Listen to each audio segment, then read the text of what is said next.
चलिए तो स्टार्ट करते हैं हम। तो today will be starting with what. आज हम स्टार्ट करेंगे हमारी transportation engineering. So in today's class will be talking about transportation, और ट्रांसपोर्टेशन में भी हम बात करेंगे किसकी, हाईवे की। टाइम बचा तो आई will be discussing about, I will be talking about railway also, I will be talking about waterways also, I will be talking about Airways also. ये तीनों भी कंप्लीट करा दूंगा, पर जितना मेरे को आइडिया है आपका बस हाईवे कंप्लीट हो पाएगा। मोर ओवर हाईवे की वेटेज ज़्यादा है, तो आपका जो ज़्यादा इंपॉर्टेंस वाला टॉपिक है वो कंप्लीट हो जाएगा, दैट विल बी कंप्लीटेड। चलिए आगे बढ़ते हैं। So will start over the discussion. Start करते हैं डिस्कशन को। पहला प्रोसेस, तो जैसे हमने मेंशन किया transportation engineering, as we have mentioned transportation engineering. अब ट्रांसपोर्टेशन इंजीनियरिंग क्या? The process of conveyance from one point to another point is termed as transportation. वो प्रोसेस जिसमें हम किसी भी एक पॉइंट से दूसरे पॉइंट पे मूव करें। कन्वेंस का मतलब क्या? मूवमेंट। तो वो प्रोसेस जिसमें हम किसी भी एक पॉइंट से दूसरे पॉइंट पे मूव करें, इसको हम क्या बोल देंगे? इसको हम बोल देंगे transportation. Next point of reference, ये जो ट्रांसपोर्टेशन है यानी मूवमेंट जो है एक पॉइंट से दूसरे पॉइंट के ऊपर, इसका क्या इम्पैक्ट है? इसका इम्पैक्ट है हमारी सोसाइटी के ऊपर भी, इसका इम्पैक्ट है हमारे फाइनेंशियल यानी इकोनॉमिक्स के ऊपर भी। कहने का मतलब है ट्रांसपोर्टेशन का जो इम्पैक्ट है वो social economic aspect of life के ऊपर पड़ता है। अब क्या इम्पैक्ट पड़ता है उसको देख लेते हैं। पहला, ये ट्रांसपोर्टेशन हेल्प करती है हमें प्रोग्रेस करने में। It helps in the advancement of the community. Obviously बात है, एक पॉइंट से दूसरे पॉइंट पे आप जाओगे, लेट सपोज जाते भी हैं for better opportunities for employment, तो इससे प्रोग्रेस भी होती है सोसाइटी की और एडवांसमेंट भी होती है। नेक्स्ट, अगर एफिशिएंट ट्रांसपोर्टेशन हुई, if there is efficient transportation, it leads to the overall development of the country. तो जो इम्पोर्ट एक्सपोर्ट है वो भी किसके थ्रू होता है? डिफरेंट मोड्स ऑफ ट्रांसपोर्टेशन के थ्रू होता है। नेक्स्ट, अगर कोई इमरजेंसी आ जाती है, if there is some emergency, जैसे एग्जांपल डिफेंस के पॉइंट ऑफ व्यू से देखें तो better law and order maintain करने के लिए भी हमें ट्रांसपोर्टेशन की रिक्वायरमेंट है। अभी न्यूज़ में आप सुन भी रहे हो कि जो इंडिया की जो ट्रांसपोर्टेशन फैसिलिटीज़ हैं नॉर्थ ईस्ट एरिया में हम और इनहेंस कर रहे हैं। We are enhancing the transportation facilities, roads बना रहे हैं वहाँ पे, ब्रिजेस बना रहे हैं वहाँ पे, ताकि हम क्या कर पाएँ, इमरजेंसी के टाइम पे बेटर लॉ एंड ऑर्डर को मेंटेन कर पाएँ। तो कहने का मतलब है ट्रांसपोर्टेशन का इम्पैक्ट किसके ऊपर है? ट्रांसपोर्टेशन का इम्पैक्ट हमारी सोसाइटी के ऊपर भी और हमारी इकोनॉमिक कंडीशन के ऊपर भी है। तो एक बेसिक आइडिया दिया आपको कि ट्रांसपोर्टेशन की सिग्निफिकेंस क्या होती है, what is the basic significance of the transportation. Next point of reference, अब ये ट्रांसपोर्टेशन कैसे अचीव की जा सकती है? Transportation can be achieved by different medium. Transportation को अचीव करने के बहुत सारे मीडियम है। इन मीडियम्स को हम दो कैटेगरी में डिवाइड कर सकते हैं। एक है हमारा मेजर मीडियम, दूसरा है हमारा minor medium. So transportation can be achieved by two different mediums, one is major medium, the other is minor medium। अगर हम बात करें मेजर मीडियम की, if I talk about major medium, कौन कौन से मेजर मीडियम? लैंड है, water है और एयर है। लैंड को ही हम क्या बोल देते हैं? हाईवे। वाटर को हम बोल देते हैं वाटरवे, और एयर को हम क्या बोल देते हैं? एयरवे। पर इसके अलावा और भी माइनर मीडियम है ट्रांसपोर्टेशन के। और कौन कौन से माइनर मीडियम है ट्रांसपोर्टेशन के? पाइपलाइन है, कन्वेयर बेल्ट है। अच्छा, पाइपलाइन आपने कहाँ कर रखी होगी? पाइपलाइन कर रखी होगी एफएम में, पानी को ट्रांसपोर्ट कराना है एक पॉइंट से दूसरे पॉइंट पे। देन कन्वेयर बेल्ट आपने कर रखी है कंक्रीटिंग के अंदर, मेरे को कंक्रीट को ट्रांसपोर्ट कराना है एक पॉइंट से दूसरे पॉइंट पे। देन एलिवेटर हम यूज़ करते हैं ट्रांसपोर्टेशन के लिए, केबल कार हम यूज़ करते हैं ट्रांसपोर्टेशन के लिए, रोप वे हम यूज़ करते हैं ट्रांसपोर्टेशन के लिए। और आज के टाइम पे इंडिया में पहला प्रोजेक्ट भी आ गया हाइपर लूप का, तो हम हाइपर लूप को भी यूज़ कर लेते हैं ट्रांसपोर्टेशन के लिए। बहुत ही फास्ट तरीका है ट्रांसपोर्टेशन का एक पॉइंट से दूसरे पॉइंट के बीच में। तो कहने का मतलब है ट्रांसपोर्टेशन के बहुत सारे तरीके हैं। ब्रॉडली इसको दो कैटेगरी में डिवाइड कर दिया, एक मेजर मीडियम है और एक माइनर मीडियम है। हमारा फोकस अभी किसके ऊपर होगा? हमारा फोकस होगा अभी मेजर मीडियम के ऊपर। तो मेजर मीडियम क्या है? लैंड है, वाटर है और एयर है। क्लियर है चीज़? चलो आगे बढ़ते हैं। तो आगे बढ़ते हैं। So next of the point of reference, अगला पॉइंट क्या बोल रहा है? अगला पॉइंट ये बोल रहा है जो हमारे मेजर मोड्स ऑफ ट्रांसपोर्टेशन है, जो हमारे मेजर मोड्स ऑफ ट्रांसपोर्टेशन है, उसको आगे और क्लासीफाई कर सकते हो आप। That can be further classified. कैसे क्लासीफाई किया हमने उसको? पहले हमने बोला transportation through land. Transportation through land, transportation through land में दो कैटेगरीज आ जाएंगी, एक रोडवे आ जाएगा, एक रेलवे आ जाएगा। तो रोडवे का मतलब क्या है? रोडवे का मतलब है the mode which is being used for road transportation. Railway का मतलब क्या है? Mode which is used for rail transportation. दूसरा मोड क्या है? वाटर। तो waterway, so it is the mode which is used for water transportation. और तीसरा है हमारा air, it is a mode which is being used for air transportation. तो major mode में हमारे तीन मोड्स हैं, लैंड है, एयर है और वाटर है। लैंड में आपको दो मोड और मिल जाएंगे, एक रोडवे मिल जाएगा और एक रेलवे मिल जाएगा। क्लियर यहाँ तक की कहानी? तो यहाँ तक की बात भी समझ में आती है। आगे बढ़ते हैं। So will continue. आगे बढ़े, अब एक एक करके उठाते हैं। अगर हम बात करें, जैसे हम रोड्स की तो बात करेंगे, will talk about highway in detail, पर इसके अलावा अगर हम बात करें किसकी, रेलवे की, इसके बाद हम बात करें एयरवेज की, if you talk about the Airways, if you talk about the waterways, अगर हम इन तीनों की बात करें, इनमें बेसिक कंपैरिजन निकालें कि इसमें से कौन सा तरीका किस सिचुएशन में ज़्यादा सूटेबल निकल के आता है। तो पहला फैक्टर उठाया हमने, या पहला मोड हमने उठाया, इसको हम बोल देते हैं रेलवे। अब रेलवे में क्या करते हैं, in railway we can say it is a movement of what, it is a movement of multiple wagons. Wagon का मतलब क्या है, बोगी या train of wagons. So railway means it is a movement of multiple wagons और train of wagons, किसके ऊपर, over the steel wheels. तो steel wheel लगा होता है वैगन के अंदर, और ये किसके ऊपर चल रहा होता है, दो पैरेलल स्टील की रेल्स के ऊपर चल रहा होता है। तो मेरे हिसाब से जितने लोग भी ये क्लास लगा रहे हैं, इन सब ने ट्रेन को जरूर देख रखा होगा, तो रेलवे यूज भी कर रखा होगा आपने as a mode of transportation. तो इसमें मल्टीपल वैगन्स होते हैं जिनके स्टील के ऊपर व्हील्स लगे होते हैं, और जो किसके ऊपर चलती है, जो स्टील के रेल्स के ऊपर चलती है।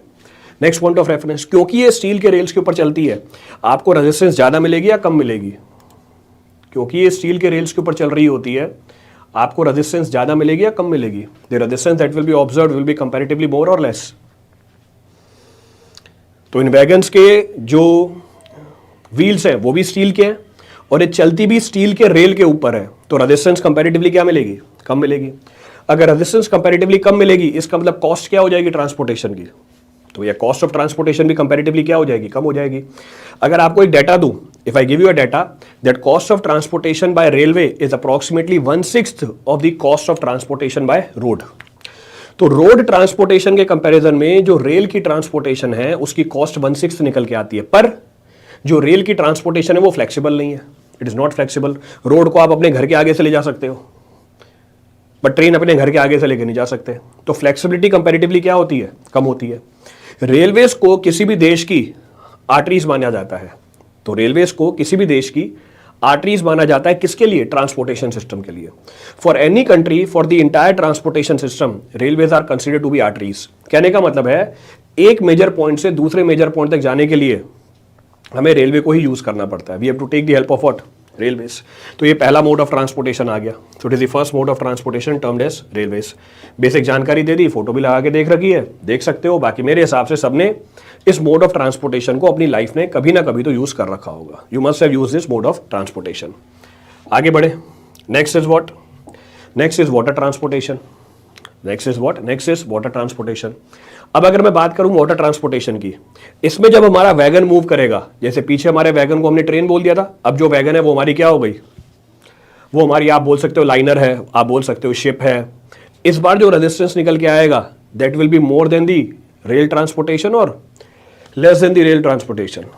अब जो पानी रेजिस्टेंस ऑफर करेगा हमारे वैगन के ऊपर, उसका मैग्नीट्यूड क्या निकल के आएगा, उसका मैग्नीट्यूड और कम निकल के आएगा। अगर मैग्नीट्यूड और कम निकल के आएगा, इसका मतलब कॉस्ट ऑफ ट्रांसपोर्टेशन क्या हो जाएगी, सबसे कम हो जाएगी।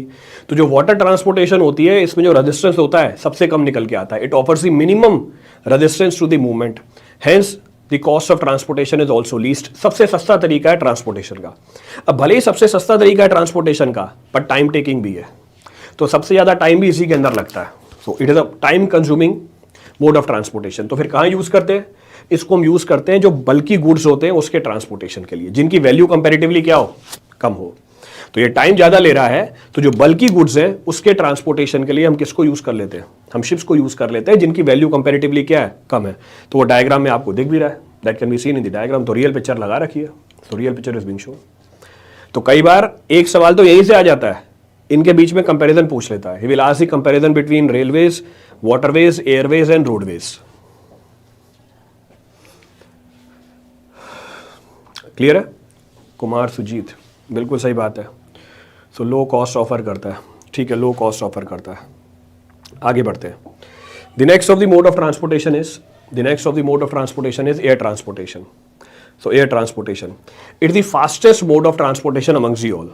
जो ये चार मोड ऑफ ट्रांसपोर्टेशन बताए हैं, इसमें से क्या हुआ, इसमें से सबसे फास्टेस्ट कौन सी है, एयर ट्रांसपोर्टेशन है। टाइम लेस है सर, पाथ के डिस्टेंस को कम हो सकते हैं, क्या बोल रहे हो, time less but sir path के डिस्टेंस को कम हो बेटा हिंदी में लिखो क्या लिख रहे हो।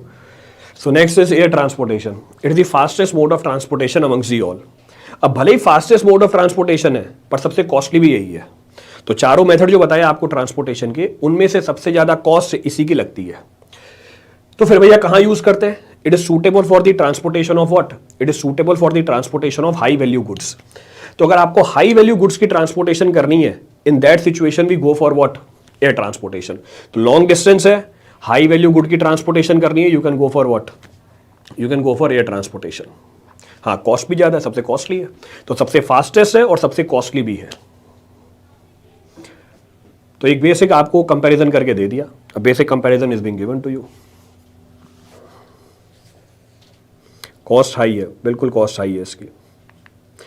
नेक्स्ट पॉइंट ऑफ रेफरेंस, हमारा जो वाटर ट्रांसपोर्टेशन है, हमारा जो वाटर ट्रांसपोर्टेशन है और हमारा जो एयर ट्रांसपोर्टेशन है, जो वाटर ट्रांसपोर्टेशन है और जो एयर ट्रांसपोर्टेशन है, ये दोनों डिपेंडेंट होते हैं किसके ऊपर? वेदर कंडीशन के ऊपर। So water transportation and air transportation both are dependent upon what? Both are dependent upon weather conditions. और कई बार आप ये सुनते भी होंगे कि because of the weather condition जो फ्लाइट है वो डाइवर्ट हो गई है, because of the weather condition की वजह से जो हमारी फ्लाइट है उसमें डिले हो गया है, it is being delayed. Clear चीज? कंक्लूजन, जिसमें फ्रिक्शन ज़्यादा कॉस्ट ज़्यादा, जिसमें फ्रिक्शन ज़्यादा कॉस्ट ज़्यादा, ठीक है, but it is affected by the weather. सही बात है। क्लियर है पूरी कहानी? चलो, next of the mode of transportation is what? Next of the mode of transportation is road transportation. Road transportation भी थोड़ा अफेक्टेड रहता है वेदर ड्यू पर। चलो, टफ कंसेप्ट रिवाइज कराइए। तो ये टफ कंसेप्ट ही तो है, ये सबसे टफ कंसेप्ट है। जितना भी हाईवे इंजीनियरिंग है उसमें से सबसे टफेस्ट कंसेप्ट यही है, उसी को सबसे पहले रिवाइज करा रहा हूं। चलिए आगे बढ़ते हैं। The next of the mode of transportation is what? The next of the mode of transportation is roadway, जिसको हम टेक्निकली क्या बोल देते हैं? हाईवे बोल देते हैं। तो इसको रोडवे भी बोल देते हैं, इसको हाईवे भी बोल देते हैं, कुछ भी बोल दो, एक ही बात है। अब जो चारों मोड ऑफ ट्रांसपोर्टेशन थे, उनमें से सबसे फ्लेक्सिबल यही है। It's the most flexible mode of transportation amongst the all. Flexible का मतलब है जहां पर भी चाहो आप इस मोड ऑफ ट्रांसपोर्टेशन को यूज कर सकते हो एज पर योर कन्वीनियंस। पर ये फ्लेक्सिबिलिटी कहां पर अवेलेबल नहीं है? ना ये वाटरवे में अवेलेबल है, ना ये रेलवे में अवेलेबल है, ना ये एयरवे में अवेलेबल है। So neither in railway, neither in waterway, neither in airway. So we can say it is the most flexible mode of transportation amongst the all. Next point of reference, पर इसमें जो consumption होती है petroleum product की, वो सबसे ज्यादा होती है। क्योंकि कंजप्शन पेट्रोलियम प्रोडक्ट की इसमें सबसे ज्यादा होती है, जो पॉल्यूशन भी होता है वो यही मोड ऑफ ट्रांसपोर्टेशन सबसे ज्यादा क्रिएट करता है। So it creates the highest pollution amongst the all. तो जो चार मोड ऑफ ट्रांसपोर्टेशन है उसमें से सबसे ज्यादा पॉल्यूशन यही मेथड हमारा क्रिएट करता होता है। Next of the point of reference, जो मेजर रोड ट्रांसपोर्टेशन के लिए हम यूज करते हैं उसको हम टेक्निकली बोल देते हैं हाईवे या expressway. So major road transportation is achieved by either highways और एक्सप्रेसवेज। अब हाईवेज क्या होते हैं, एक्सप्रेसवेज क्या होते हैं, इनको भी आगे डिस्कस करेंगे। हाईवेज क्या होते हैं? ये स्पेशल टाइप ऑफ रोड्स होते हैं which are designed to allow the high speed of the vehicle. तो नाम में लिखा हुआ है हाईवेज। हाईवेज का मतलब क्या है? स्पेशल रोड है जिसपे आप हाई स्पीड पे व्हीकल को मैनूवर कर सकते हो या चला सकते हो। ये जो हाईवे हैं जनरली किस पे बनाए जाते हैं? एम्बैंकमेंट के ऊपर बनाए जाते हैं। So these highways are generally constructed on the embankment. तो जो हाईवे है जनरली एम्बैंकमेंट के ऊपर बनाया जाता है। और अगर आपने नोट किया है सॉइल मैकेनिक्स में, आपने इस एम्बैंकमेंट के ऊपर खूब सारे सवाल किए होंगे। सॉइल मैकेनिक्स में आपने इस एम्बैंकमेंट के ऊपर खूब सारे सवाल कर रखे होंगे कि एक जगह से सॉइल एक्सकेवेट करी, उससे आपने एम्बैंकमेंट बनाया। इनफैक्ट आपने ये हाईवे बनते हुए भी देखा होगा। You must have seen the formation of this highway. तो ये जो हाईवेज होते हैं हमेशा एम्बैंकमेंट के ऊपर होते हैं। अब एम्बैंकमेंट के ऊपर क्यों होते हैं? इसके बहुत सारे रीजन है। पहला, it offers the better drainage facility. तो जो भी पानी है वो क्या कर जाएगा? वो ड्रेन कर जाएगा। इसके ऊपर क्या नहीं कर पाएगा? जमा नहीं हो पाएगा। It will not be able to retain over the highway, क्योंकि अगर पानी जमा हो गया it will lead to the failure of the pavement. हमारी पेमेंट फेल भी कर सकती है। Second, this embankment will ensure the safety during the flood. अगर फ्लड आ जाता है, if flood comes, so during the flood it will ensure the safety. ये सेफ्टी इंश्योर करेगी किसकी? पेमेंट की। नेक्स्ट, क्योंकि आपने इसको एम्बैंकमेंट पे बना रखा है, जो लेटरल एंट्री है किसकी? जो लेटरल एंट्री है किसकी? व्हीकल्स की, पब्लिक की या एनिमल्स की, वो अवॉइड हो जाएगी। That can be avoided. इसीलिए इसको किस पे बनाया जाता है, एम्बैंकमेंट पे बनाया जाता है। तो 3 रीजन है जिसकी वजह से हाईवेज को या एक्सप्रेसवेज को कहां बनाते हैं, एम्बैंकमेंट पे बनाते हैं। पहला, बेटर ड्रेनेज होगी, दूसरा सेफ्टी मिलेगी फ्लड के टाइम पे, और तीसरा कोई भी लेटरल एंट्री नहीं हो सकती, ना तो व्हीकल की, ना इंसानों की, ना जानवरों की। इसलिए आपको जनरली ये कहां मिलेंगे, जनरली आपको ये एम्बैंकमेंट के फॉर्म में मिलेंगे। अब हाईवे जैसे हमारे नेशनल हाईवेज भी हो सकते हैं, जैसे हमारे स्टेट हाईवेज भी हो सकते हैं।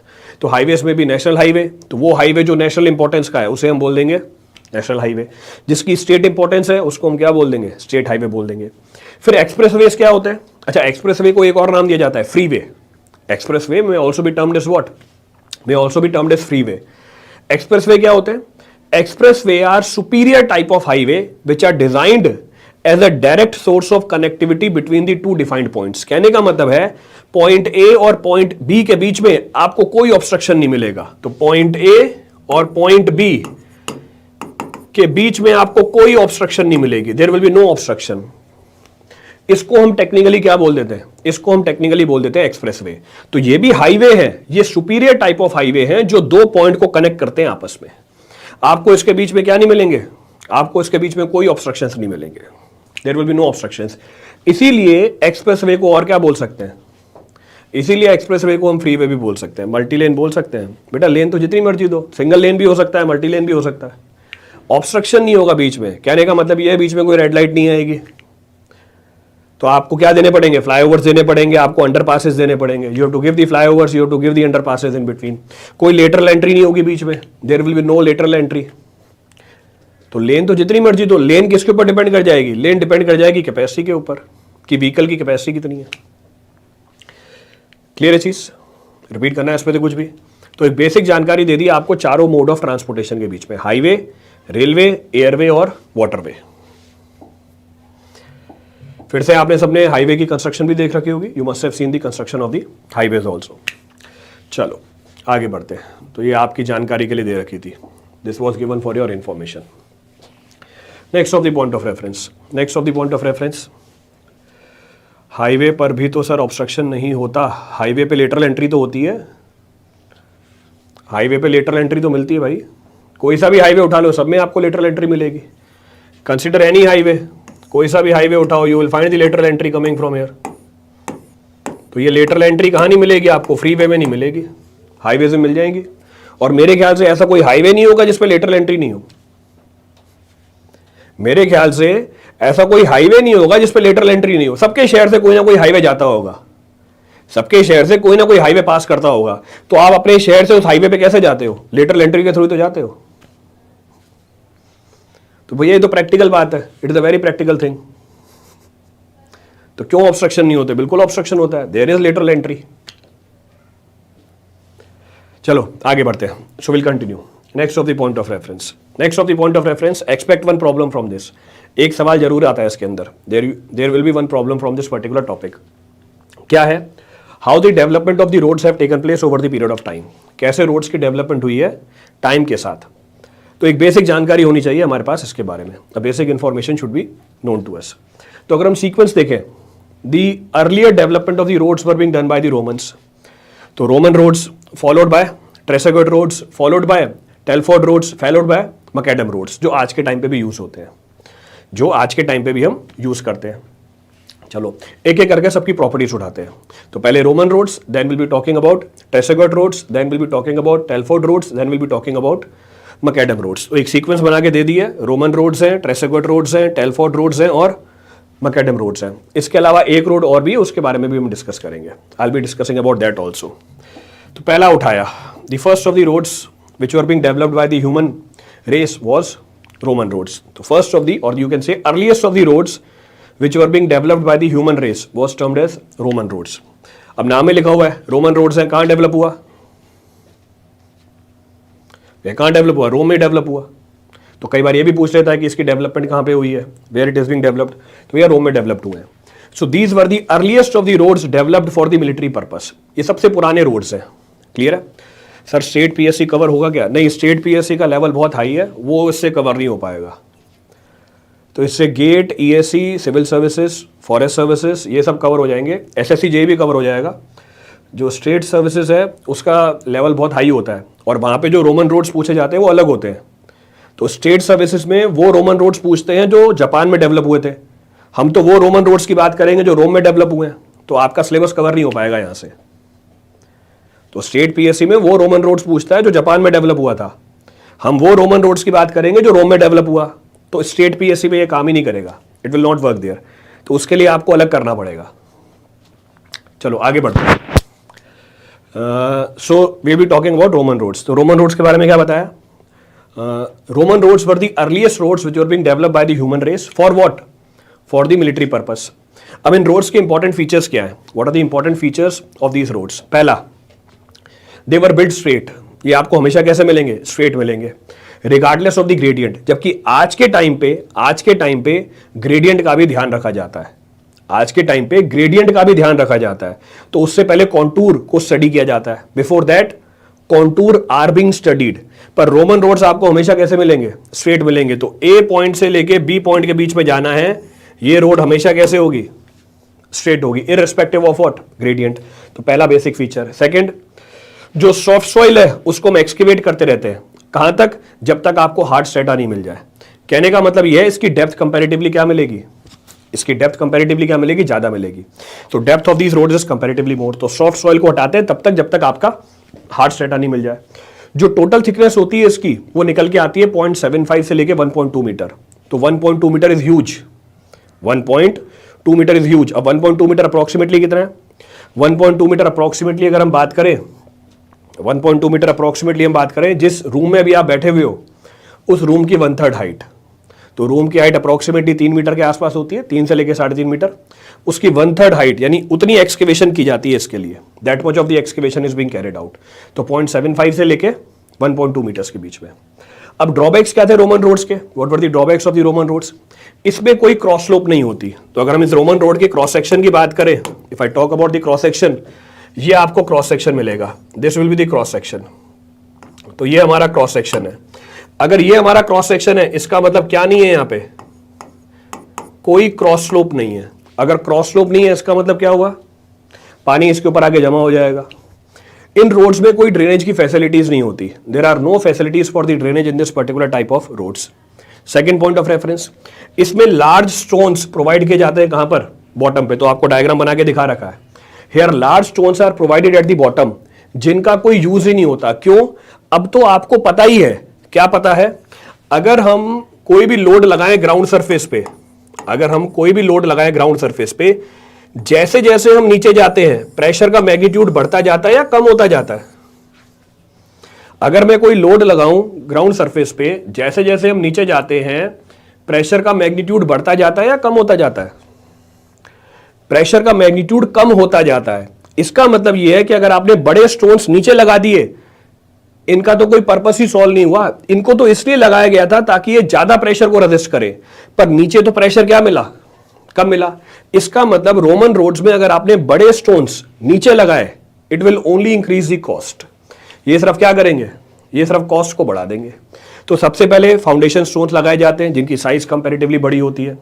उसके ऊपर हम ब्रोकन स्टोन्स लगाते हैं, उसके ऊपर हम प्लेन स्टोन लगाते हैं विद लाइन, और फाइनली ऊपर हम क्या कर देते हैं? स्टोन की स्लैब प्रोवाइड कर देते हैं। Finally we provide the slab stone. Clear है चीज? रिपीट करना है इसमें से कुछ भी? तो सबसे पुराने रोड्स हैं हमारे, technically termed as Roman roads. ये इसका सेक्शन बना के दिखा रखा है। अगर आपको रियल पिक्चर देखनी है तो रियल पिक्चर भी देख लो। If you want to see the real picture is also purpose of lime. वाह मोहम्मद नदीम भट्ट।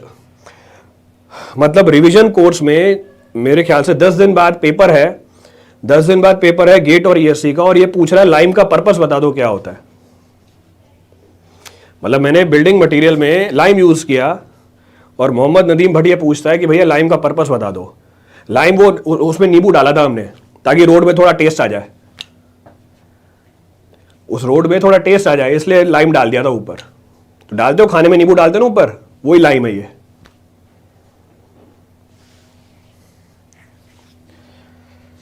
लाइम का पर्पस पूछ रहे भाई, हद है। एक और क्रॉस सेक्शन में दिखा रखी है। अरे लाइम बाइंडिंग मटेरियल की तरह यूज होता है। It is use as a binding material. गजब भाई गजब। स्लोप और ग्रेडियंट में क्या डिफरेंस होता है? स्लोप और ग्रेडियंट में वही डिफरेंस होता है जो चुप बैठने में और चुप नहीं बैठने में होता है।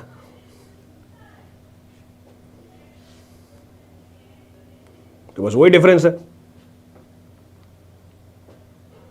हाँ बिल्कुल, गुड़ भी डाल सकते हैं।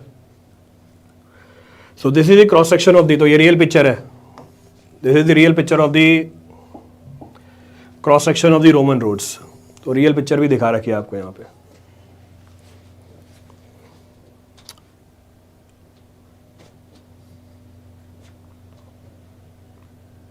चलिए आगे चलो। So the earliest of the roads which were being developed was termed as what? इतना गुस्सा गुरुजी, अब बातें ऐसी करोगे तो गुस्सा तो आएगा ही ना। अब बातें ऐसी करोगे गुस्सा तो आएगा ही। जब दिख रहा है कि जो मेरे पढ़ने वाले बच्चे हैं वो ऐसी बातें कर रहे हैं तो गुस्सा तो आएगा ही। जब तुम्हें शर्म नहीं आ रही तो मुझे तो गुस्सा आना चाहिए। तो एक ही बात है, जब तुम्हें शर्म नहीं आएगी तो मेरा गुस्सा भी चला जाएगा। मेरा तो लॉजिकल डाउट था, भैया अभी तक वहां पहुंचे ही नहीं है। तुम तो हर क्लास लगाते हो सैंडी, अभी तक तो वहां पहुंचे ही नहीं है हम। जब ज्योमेट्रिक डिजाइन में आएंगे तब इसकी बात करेंगे, then will be talking about that. पर शायद अभी तक समझ में नहीं आया होगा, लग जाएंगे 2-3 साल अभी और समझने के अंदर। चलो आगे बढ़ते हैं। So will continue. तो सबसे पुराने रोड्स कौन से थे हमारे? सबसे पुराने रोड्स से हमारे रोमन रोड्स। तो Roman roads, the second of the roads were Tresaguet roads. तो रोमन रोड्स के बाद हमारे कौन से आए? ट्रेसेगोट रोड्स आए। अब ब्रैकेट में मैंने डाल रखा है, इसको डेवलप कहाँ किया गया? ब्रैकेट में मैंने डाल रखा है, तो उसको कहाँ डेवलप किया हमने? It was being developed in the France. तो फ्रांस में डेवलपमेंट हुई थी इसकी। फर्स्ट पॉइंट ऑफ रेफरेंस है ये।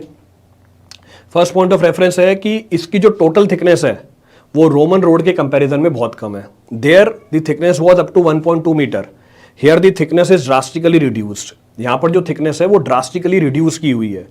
कहाँ तक पहुंच जाती है? 30 सेंटीमीटर तक। तो पिछले केस में थिकनेस बहुत ज्यादा 0.75 से स्टार्ट हो रही थी 1.2 मीटर तक। यहाँ पर थिकनेस क्या है? यहाँ पर थिकनेस है कंपेरेटिवली कम। कितनी? 30 सेंटीमीटर के आसपास। नेक्स्ट पॉइंट ऑफ रेफरेंस, इन रोड्स को बनाते हुए जो मॉइस्चर कंडीशन है और जो ड्रेनेज है उसका भी ध्यान रखा गया। रोमन रोड्स में ड्रेनेज नहीं थी, there was no provision of the drainage, but in these roads provision for the drainage is also being provided. Next point of reference, यहां पर भी जो सबसे नीचे वाला जो लेयर है या जो कोर्स है, तो लेयर को हम टेक्निकली बोल देते हैं कोर्स। तो यहां पर जो सबग्रेड की कोर्स है इसको भी कैसे बनाया गया? इसको भी बनाया गया लार्ज फाउंडेशन स्टोन से। तो जैसे रोमन रोड्स में सबसे नीचे क्या रखे गए थे? जैसे रोमन रोड्स में सबसे नीचे क्या रखे गए थे? लार्ज फाउंडेशन स्टोन्स रखे गए थे। यहां पर भी सबसे नीचे क्या रखे हुए हैं? लार्ज फाउंडेशन स्टोन्स रखे हुए हैं। Next of the point of reference, यहां पे साइड में क्या दिया जाता है? साइड में भी एक लार्ज स्टोन दिया जाता है। This is technically termed as kerb. इसको टेक्निकली कर्ब बोला जाता है। अब कर्ब का पर्पस क्या होता है? कर्ब का पर्पस होता है लेटरल स्टेबिलिटी प्रोवाइड करना। The purpose of the kerb is to provide the lateral stability. तो ये लेटरल स्टेबिलिटी के लिए होता है। तो यहां पर भी large foundation stone lateral stability के लिए क्या प्रोवाइड किया गया? लेटरल स्टेबिलिटी के लिए प्रोवाइड की गई कर्ब। सेकंड पॉइंट ऑफ रेफरेंस ये है, जो छोटे स्टोन्स हैं वो हमने कहां फिल किए? जो छोटे स्टोन्स हैं वो हमने फिल किए लार्ज स्टोन के ऊपर। इसका मतलब ट्रेसेगोट रोड्स एग्जैक्टली वैसा ही है जैसे रोमन रोड्स हैं, बस एक फर्क है। क्या फर्क है? कि यहां पर ड्रेनेज का भी ध्यान रखा गया। क्योंकि ड्रेनेज का ध्यान रखा गया, क्या प्रोवाइड की गई? We have provided cross slope also. तो पिछले वाले के अंदर जो रोड थी वो स्ट्रेट थी, कोई ड्रेनेज नहीं थी, कोई क्रॉस स्लोप नहीं थी। पर यहां पर क्या प्रोवाइड कर रखी है हमने? Here cross slope is also being provided. Clear है चीज? क्रॉस स्लोप कितनी प्रोवाइड की जाती है? 1/45। डायरेक्टली वैल्यू पूछता है वो आपसे। तो ग्रेडियंट कितना दिया हुआ है? 1/45। तो ध्यान रखना, how much of the gradient is being provided. जो शोल्डर है उसमें ग्रेडियंट कितनी दी हुई है? शोल्डर की ग्रेडियंट है 1/20। So gradient of the shoulder is 1/20। तो जो हमारा वेयरिंग सरफेस है इसकी ग्रेडियंट है 1/45 और जो शोल्डर है इसकी ग्रेडियंट है 1/20। दोनों की स्लोप ध्यान रखनी है। Take proper care of that. तो इसकी एडवांटेज क्या निकल के आई? इसकी एडवांटेज ये निकल के आई कि ये वाले रोड्स कंपैरेटिवली ज्यादा ड्यूरेबल हैं किससे? रोमन रोड से। क्यों? इनका फेलियर किसकी वजह से कम होता है? पानी के सीपेज की वजह से कम होता है। क्लियर है चीज?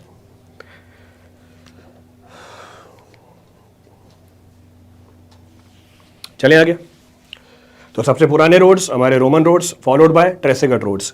अब जिस समय ये ट्रेसेगेट रोड्स डेवलप हो रहे थे फ्रांस में, उसी समय मेटकैफ रोड भी डेवलप हो रहे थे इंग्लैंड के अंदर।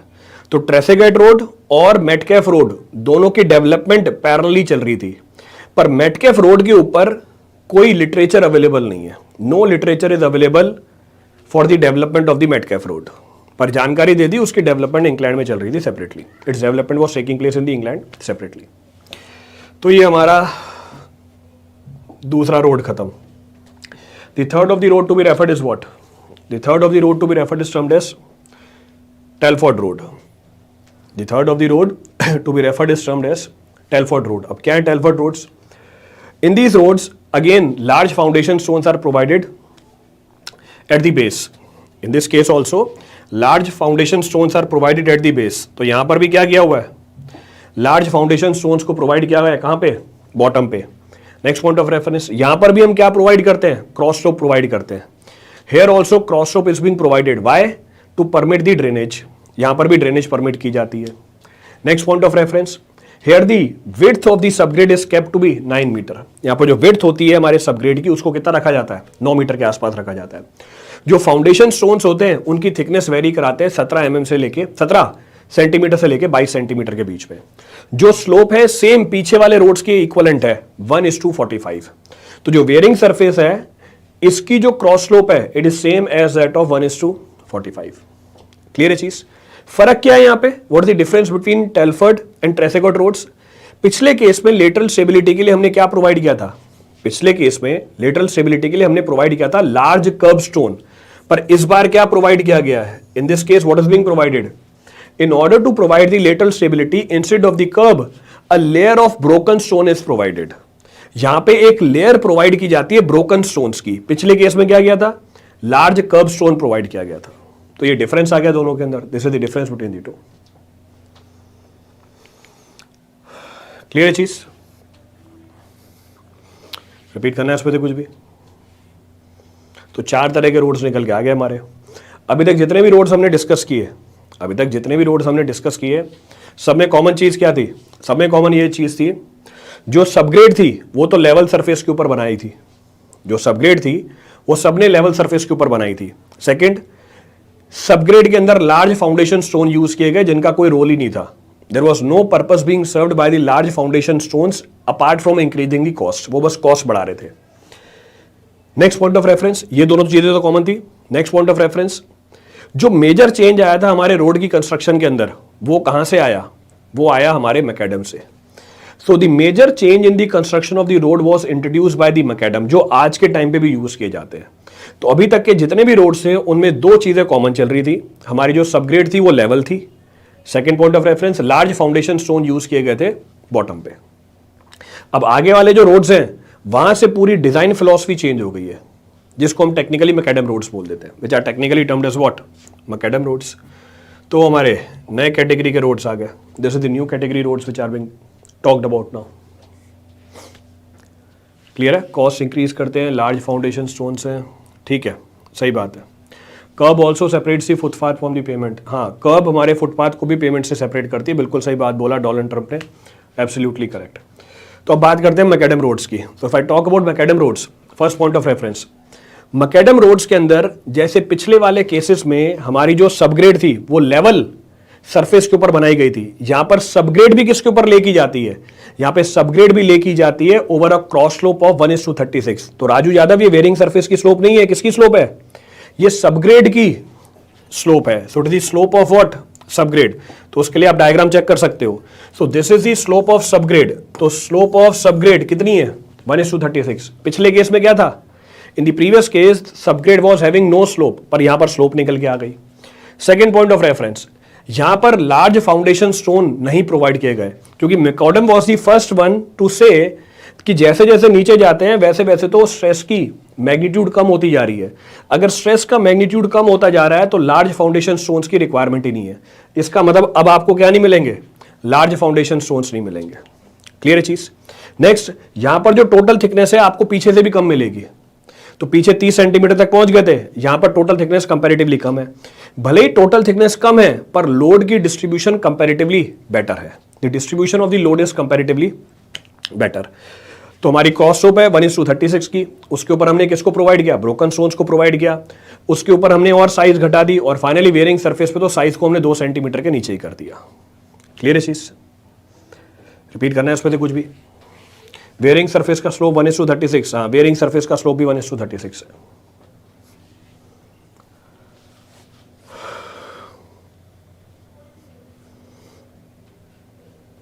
तो सारे रोड्स के प्रैक्टिकल पिक्चर भी आपको दिखा रखे हैं, practical pictures are being shown to you. अभी जो मैकेडम रोड्स हैं इनको भी अलग अलग स्पेसिफिकेशन के थ्रू यूज किया जाता है। तो different types of macadam roads are being used as per their specification. अब कौन कौन से स्पेसिफिकेशन है जरा वो भी बता देता हूं, जिनका नाम आप फ्रीक्वेंटली सुनते रहते होगे। WBM, अब मैकेडम रोड है पर कैसी, water bound macadam. Second PM, penetration macadam. फिर मिलेगा आपको BM, बिटुमिनस मैकेडम। फिर आपको मिलेगा DBM, डेंस बिटुमिनस मैकेडम। एक आपको मिलेगा WMM, वेट मिक्स मैकेडम। तो कहने का मतलब है जैसे जैसे आप स्पेसिफिकेशन चेंज करते जाओगे वैसे वैसे मैकेडम रोड्स भी क्या होते जाएंगे, चेंज होते जाएंगे। That can will also get changed. तो some specifications which are being used in India are WBM, are PM, BM, DBM and WMM। Clear है? तो ये तो आपको बेसिक हिस्ट्री दे दी। This is the basic history of what, ये हमारी बेसिक हिस्ट्री है रोड्स की।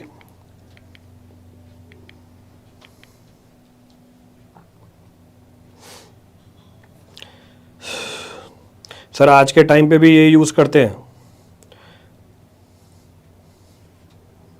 हाँ आज के टाइम पे भी ये यूज करते हैं। In today's time also it is being used. आज के टाइम पे भी ये यूज करते हैं। चलो चलें आगे। OCF ही तो चल रहा है, और क्या चल रहा है? अभी पीछे डायग्राम भी तो दिखाई थी चैनल की, देखो ये रहा चैनल, पानी फ्लो कर तो रहा है इसके अंदर, ये रहा चैनल बना हुआ, इसमें भी पानी फ्लो कर रहा है। तो डिस्कशन हो तो रही है OCF की, और कितना OCF करा है?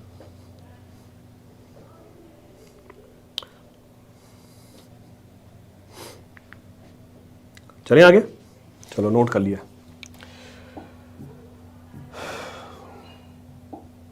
देखो सवाल देखो इसके ऊपर,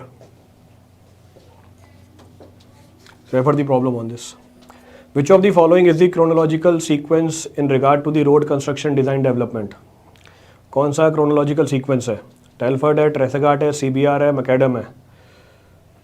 तो टेलफर्ड तो बाद में आएगा, Tresaguet, Telford, Macadam, CBR, Macadam, CBR, Macadam, CBR तो आज के टाइम पे यूज़ होता है। क्रोनोलॉजिकल सबसे पहले वाला बताना है, तो सबसे पहले Tresaguet, followed by Telford, followed by Macadam, followed by CBR। In fact Tresaguet से पहले भी क्या है हमारे पास, ट्रेसेगार्ट से पहले भी क्या है हमारे पास, ट्रेसेगार्ट से पहले भी हमने किसको डिस्कस कर रखा है, रोमन रोड्स को डिस्कस कर रखा है। So prior to the Tresaguet we have Roman roads also. और ट्रेसेगार्ट के साथ और किसको डेवलप करते हुए देखा हमने, मेटकैफ को भी। तो ट्रेसेगार्ट के साथ हमारे मेटकैफ रोड भी है। टेलफर्ड रोड कहाँ डेवलप हुई है? टेलफर्ड रोड इंग्लैंड में ही डेवलप हुई थी। Telford road was being developed in the England only.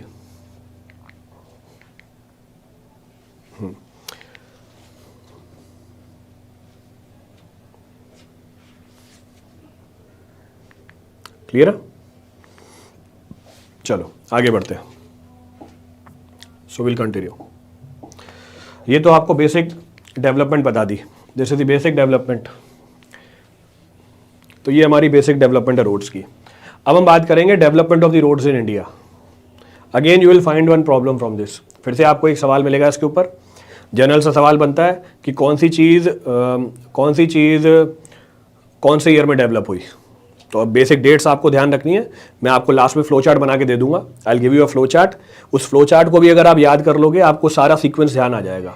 Discussion तो मैं डिटेल में करूंगा ही, I discuss each and every point in detail. Last में आपको फ्लो चार्ट भी बना के दे दूंगा कि किस तरीके से सारी चीज़ें डेवलप हुई हैं, किस पर्टिकुलर ईयर में डेवलपमेंट हुई है। तो अगर हम बेसिक बात करें development of roads on India, तो सबसे पहले डेवलपमेंट ऑफ रोड स्टार्ट करी मोहनजोदारो के टाइम पे, followed by Ashoka, followed by Mughals, followed by Britishers. ये बेसिक हमारा ऑर्डर निकल के आ गया।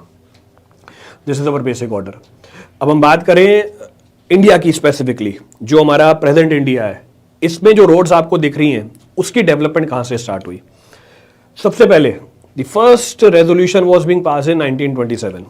So government of India passed the resolution in 1927 for the appointment of the committee to examine the situation and development of the roads.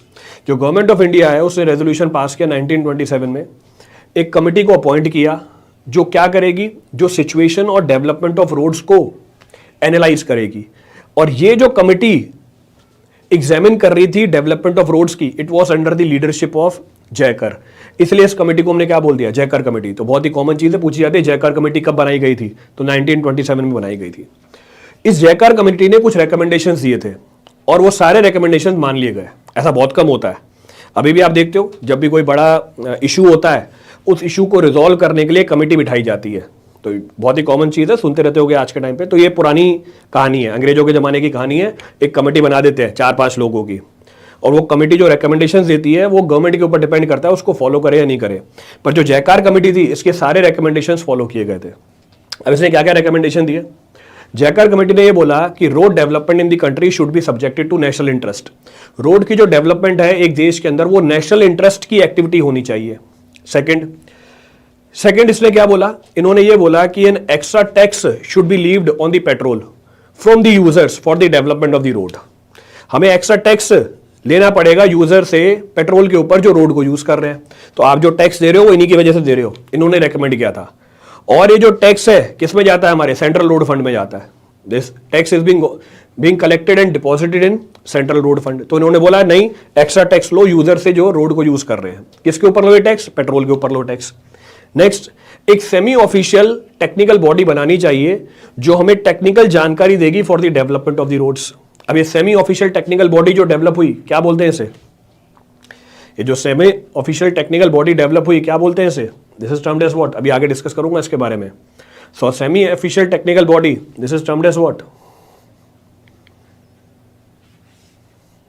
Semi official body है ये. This is termed as IRC. इसको हम technically IRC बोल देते हैं. चौथी recommendation क्या है?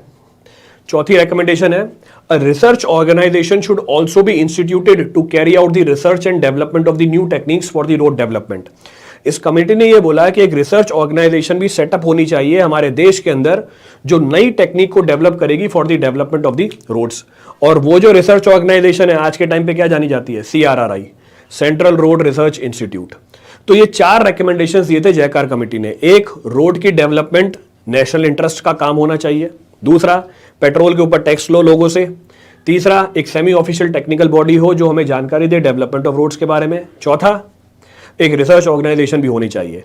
टाइम के साथ धीरे धीरे ये सारी बातें मान ली गई. जैसे एग्जांपल, पहली रिकमेंडेशन जो मानी गई जयकार कमेटी की वो है 1929 में. क्या बना दिया गया? सेंट्रल रोड फंड बना दिया गया. कहने का मतलब है जहां से पैसे कलेक्ट करने की बात थी सबसे पहले वो मान ली. बाकी सारी रिकमेंडेशंस टाइम के साथ धीरे धीरे मानी. तो 1927 में ये कमेटी बनी थी, 1929 में सेंट्रल रोड फंड बना भी दिया इन्होंने. तो सेंट्रल रोड फंड का पर्पस क्या था? टैक्स को कलेक्ट करना. क्लियर है? नेक्स्ट पॉइंट ऑफ रेफरेंस, जो सेमी ऑफिशियल टेक्निकल बॉडी थी उसको कॉन्स्टिट्यूट किया गया 1934 में. तो 1934 में मतलब कब? 7 साल बाद. इसको हम बोलते हैं Indian road congress. This is technically termed as IRC which is known as Indian road Congress.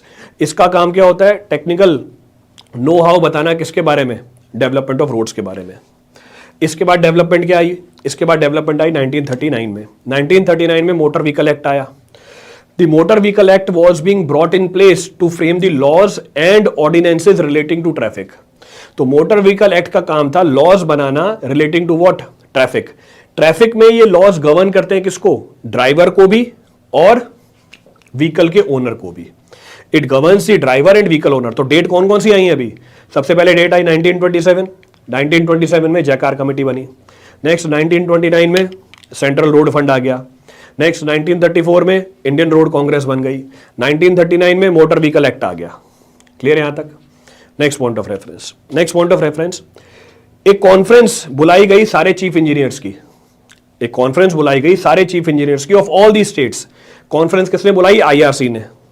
किसने बुलाई ये conference? For the collective development of the roads in India. कब बुलाई ये कॉन्फ्रेंस? ये कॉन्फ्रेंस बुलाई गई 1943 में. और यहां से 20 ईयर डेवलपमेंट प्लान स्टार्ट हो गए हमारे. सो 1943 में हमारा पहला 20 ईयर प्लान स्टार्ट हो गया, 20 साल का था, यानी कब खत्म होना चाहिए था? खत्म होना चाहिए था 1963 में। तो पहला 20 ईयर प्लान था 1943 से लेकर 1963 के लिए, पर ये जो प्लान था 1961 में ही एग्जीक्यूट हो गया, मतलब 3 साल पहले ही काम खत्म कर दिया इन्होंने अपना। क्योंकि ये कॉन्फ्रेंस नागपुर में हुई थी, इसका नाम क्या रख दिया गया? इसका नाम रख दिया गया नागपुर रोड कॉन्फ्रेंस। तो पहला पूछेगा पहला 20 ईयर प्लान कहां हुआ था? नागपुर में हुआ था। टारगेट क्या था इसका? इसका टारगेट यह था कि 100 किलोमीटर स्क्वायर एरिया के अंदर 16 किलोमीटर लेंथ की रोड बनाना। इसका टारगेट क्या था पहले 20 ईयर प्लान का? 100 किलोमीटर स्क्वायर एरिया के अंदर 16 किलोमीटर लेंथ ऑफ रोड्स हमें कंस्ट्रक्ट करनी है। क्लियर है चीज? तो ये बेसिक जानकारी दी आपको किसके बारे में? पहले 20 ईयर प्लान के बारे में। 20 ईयर प्लान्स को मैं आगे भी डिस्कस करूंगा, 20 ईयर प्लान्स मैं आगे भी डिस्कस करूंगा इन डिटेल, पर अभी के लिए क्योंकि डेट्स की बात चल रही है, सारा फोकस किसके ऊपर है? सारा फोकस है हमारे डेट्स के ऊपर। तो 1943 से लेके 1961 तक पहला हमारा क्या आ गया? 20 ईयर प्लान आ गया। The first 20 year plan came into the picture. आगे बढ़े 1950 में चौथी रिकमेंडेशन, मतलब जो रिसर्च की बात आई इंडिया में, देखो सबसे लास्ट में 1927 से लेके कितने 23 साल निकाल दिए, 1950 में CRR आई, मतलब 23 साल बाद 1950 में central road research institute establish किया गया। किस लिए? To carry out the research for the road technology. Clear है? 1956 के अंदर नेशनल हाईवे एक्ट पास हुआ। अब नेशनल हाईवे एक्ट का पर्पस क्या था? नेशनल हाईवे एक्ट का पर्पस था to declare certain selected highways as national highway. कुछ सेलेक्टेड हाईवे को डिक्लेयर कर दिया national highway. Next, to enter into any land for carrying out the survey. जो नए हाईवे बनाने हैं, इस एक्ट के थ्रू आप किसी भी एरिया में जाके वहां पे सर्वे कंडक्ट कर सकते हो for the development of new highways. Next, इस एक्ट के अकॉर्डिंग आप किसी की भी जमीन ले सकते हो। You can take the possession और acquire the land for the development of the highway. कब आया ये? It came into 1956। क्लियर है चीज? तो ये डेट भी आपको ध्यान रखनी है। 56 के बाद आ गए हम 61 में। पहला 20 ईयर प्लान 3 साल पहले ही क्या हो गया था? खत्म हो गया था। तो 61 के बाद दूसरा सेकंड ईयर प्लान चालू हो गया। तो second 20 year plan started in 1961। तो 61 से लेके 81 कहां पर हुई थी ये कॉन्फ्रेंस? बॉम्बे में हुई थी। तो उसे क्या बोल दिया गया? This is termed as what? Bombay road conference. तो बॉम्बे रोड कॉन्फ्रेंस, इसका टारगेट क्या था? इसका टारगेट था हर 100 किलोमीटर स्क्वायर एरिया के अंदर 32 किलोमीटर लेंथ ऑफ रोड्स को डेवलप करना। इसका मतलब इस बार जो टारगेट रखा पिछली बार के कंपैरिजन में दुगना था। इस बार जो टारगेट था पिछली बार के कंपैरिजन में क्या था? दुगना था। पिछली बार था 16 किलोमीटर, इस बार कितना आ गया? 32 किलोमीटर आ गया। और आगे बढ़े 1973 के अंदर HRB की स्टैब्लिशमेंट हो गई। सो HRB highway research board was setup. किसने सेटअप किया था? IRC ने सेटअप किया था। क्यों सेटअप किया था? To give the guidance for the research activities in India. Clear है चीज? चलो अच्छी बात है। 73 के बाद आगे बढ़े 78 में। 78 में NTPC वॉज अपॉइंटेड। NTPC का मतलब नेशनल ट्रांसपोर्ट पॉलिसी कमेटी। इसको अपॉइंट किया गया किस लिए? इसको अपॉइंट किया गया अगले 10 साल तक रोड्स की डेवलपमेंट को एनालाइज करने के लिए। तो national transport policy committee was constituted in 1978 for next 10 years. The purpose was to have a comprehensive national transport policy. तो ये 78 के अंदर आई थी। It was in 1978। तो सारे डेट्स आपको ध्यान रखने हैं। फिर 81 में क्या हुआ? दूसरा 20 ईयर प्लान खत्म हुआ, तीसरा स्टार्ट हो गया। 81 से कहां तक? 2001 तक। कहां हुई थी ये कॉन्फ्रेंस? लखनऊ में हुई थी। इस बार कितना टारगेट लिया? इस बार टारगेट लिया 82 किलोमीटर पर 100 स्क्वायर किलोमीटर ऑफ एरिया। तो 16 फॉलोड बाय 32 फॉलोड बाय 82। इस बार डबल से भी ज्यादा ले लिया। This time the target is even more than the double. Clear है चीज? 1988 में NHAI एक्ट पास हुआ, तो NHAI की स्टैब्लिशमेंट हो गई। 2000 के अंदर प्रधानमंत्री ग्राम सड़क योजना भी लॉन्च कर दी इंडिया गवर्नमेंट ने। तो Indian government launched in 2000 PMGSY। Clear है चीज? और आज के टाइम पे NHAI ड्रीम जॉब बन गई है सबकी, और वैकेंसीज भी बहुत ज्यादा है। Vacancies are also comparatively more. ESC के थ्रू तो रिक्रूट करता ही है, जिन लोगों का इंटरव्यू में नहीं होता उनको भी रिक्रूट कर लेता है। तो आज के टाइम पे रोड डेवलपमेंट के ऊपर बहुत ज्यादा फोकस है। तो अगर ट्रांसपोर्टेशन से आप मास्टर्स कर रहे हो या ट्रांसपोर्टेशन की फील्ड में काम कर रहे हो, तो स्कोप बहुत ज्यादा है। अभी scope is comparatively very high. Next point of reference, 2001 में क्या आना चाहिए था? 2001 में चौथा 20 ईयर रोड डेवलपमेंट प्लान आना चाहिए था, बट IRC ने ये बोला नहीं, अब हमें 20 ईयर डेवलपमेंट प्लान नहीं चाहिए, हम रोड डेवलपमेंट विजन 2021 टू 2025 ही इंट्रोड्यूस कर देते हैं। इसका मतलब अगले 25 साल का एक डेवलपमेंट विजन बनाया किसने? आईआरसी ने।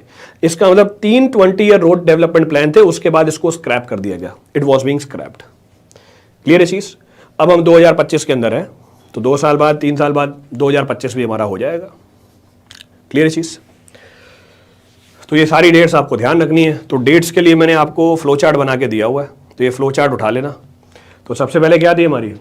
सबसे पहले थी जयकार कमेटी 1927, फिर हमारा सेंट्रल रोड फंड आया 29 में, फिर इंडियन रोड कांग्रेस स्टैब्लिश हो गई 1934 में, फिर हमारा मोटर व्हीकल एक्ट आ गया 1939 में, फिर हमारा नागपुर में कॉन्फ्रेंस हुई, फर्स्ट 20 ईयर प्लान आया 1943 में, सेंट्रल रोड रिसर्च इंस्टीट्यूट बनी हमारी 1950 में, नेशनल हाईवे एक्ट आ गया हमारा 1956 के अंदर, फिर दूसरा सेकंड ईयर प्लान आ गया 1961 के अंदर, हाईवे रिसर्च बोर्ड स्टैब्लिश हो गई 1973 में, नेशनल ट्रांसपोर्ट पॉलिसी कमेटी आई हमारी 1978 के अंदर, थर्ड 20 ईयर प्लान आ गया 1981 में, NHAI का एक्ट पास हुआ 1988 के अंदर, 2000 में प्रधानमंत्री ग्राम सड़क योजना भी लॉन्च कर दी गई। और अभी क्या कहें, अभी 2021 से लेकर 2025 तक क्या चल रहा है? 2001 से लेकर 2025 तक क्या चल रहा है? रोड डेवलपमेंट प्लान विजन चल रहा है हमारा। क्लियर है? तो ये बेसिक डेट्स आपको याद रखनी है। तो वो सारी फ्लो चार्ट के फॉर्म में दे रखी है, PPT तो मैं शेयर कर ही देता हूँ आपको, दैट यू कैन एनालाइज, उसको आप एनालाइज कर सकते हो सेपरेटली। तो एक बेसिक आपको सीक्वेंस बना के दे दिए पूरी। A basic sequence is being given to you. Clear है? ग्राम सड़क योजना थी, उसके अंदर लॉन्च हुई थी 2000 के अंदर, पर उसमें जो टारगेट लिया गया था 2007 तक का। The target which was being taken was up to 2007, कि 2007 तक जो भी टारगेट है वो कंप्लीट हो जाना चाहिए हमारा।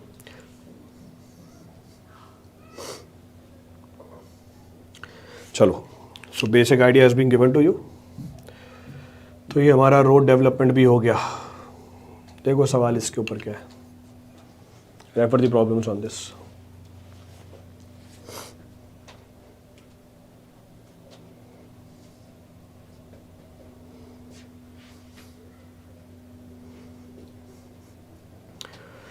सो क्या पूछा सवाल? All the specifications of highway planning and design are given by IRC, HRB, MVA, CRRI।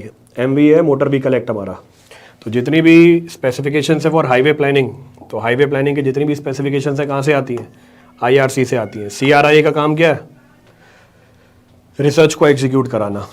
इसको सपोर्ट कौन करता है? HRB करता है। It is being supported by whom? Highway research board also.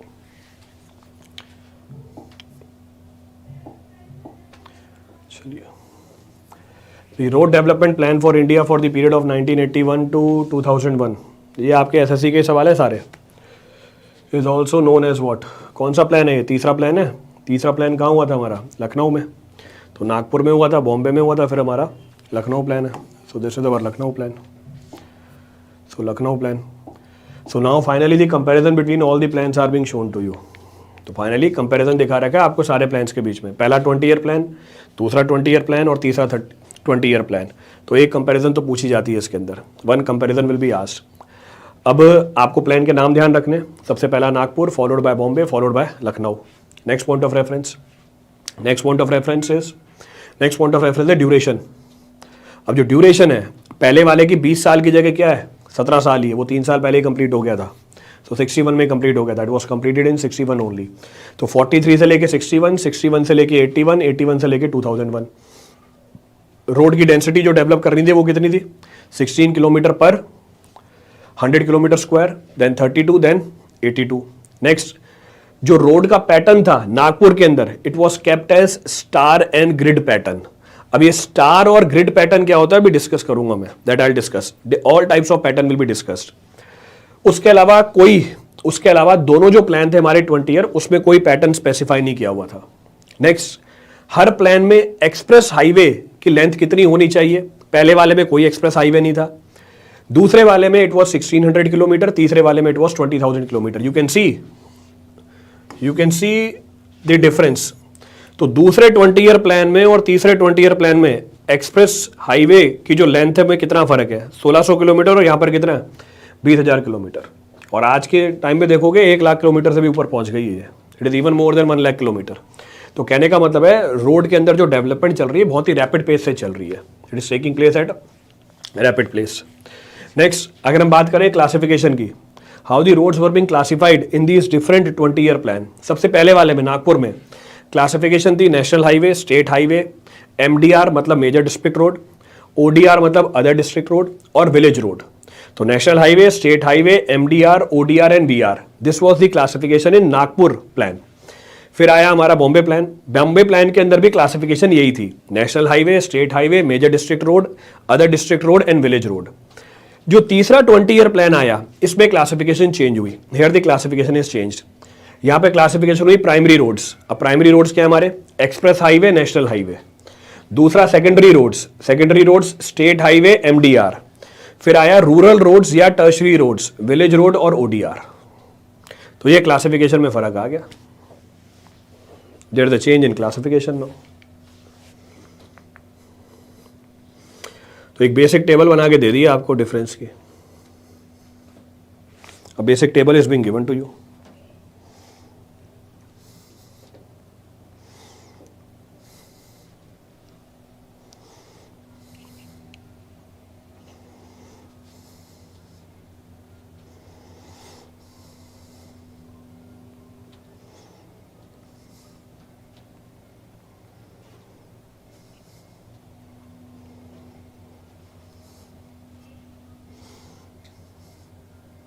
Clear है, चलें आगे,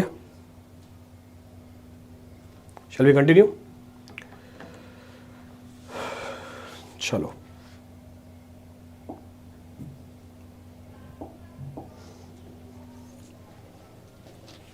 सेकंड वाले में MDR और ODR में क्या डिफरेंस है। अभी शुरू में किसी ने पूछा था भैया शांति करके बैठो सारी चीज़ें कवर हो जाएंगी, क्यों इतना आगे भागते हो। ये तो बोला कि शांति करके बैठो सारी चीज़ें कवर हो जाएंगी, each and every point will be covered. So Nagpur road plan is based upon what, star and grid pattern. किसके ऊपर बेस्ड रही है, स्टार और ग्रिड पैटर्न के ऊपर बेस्ड है। So it is based upon star and grid pattern. चलिए sir कुछ बताइए एंशिएंट रोड्स के बारे में। तुम शायद लेट ज्वाइन कर रही हो, अभी पिछले हम 40 मिनट तक एंशिएंट रोड के बारे में डिस्कस कर रहे थे। चलो आगे बढ़ते हैं।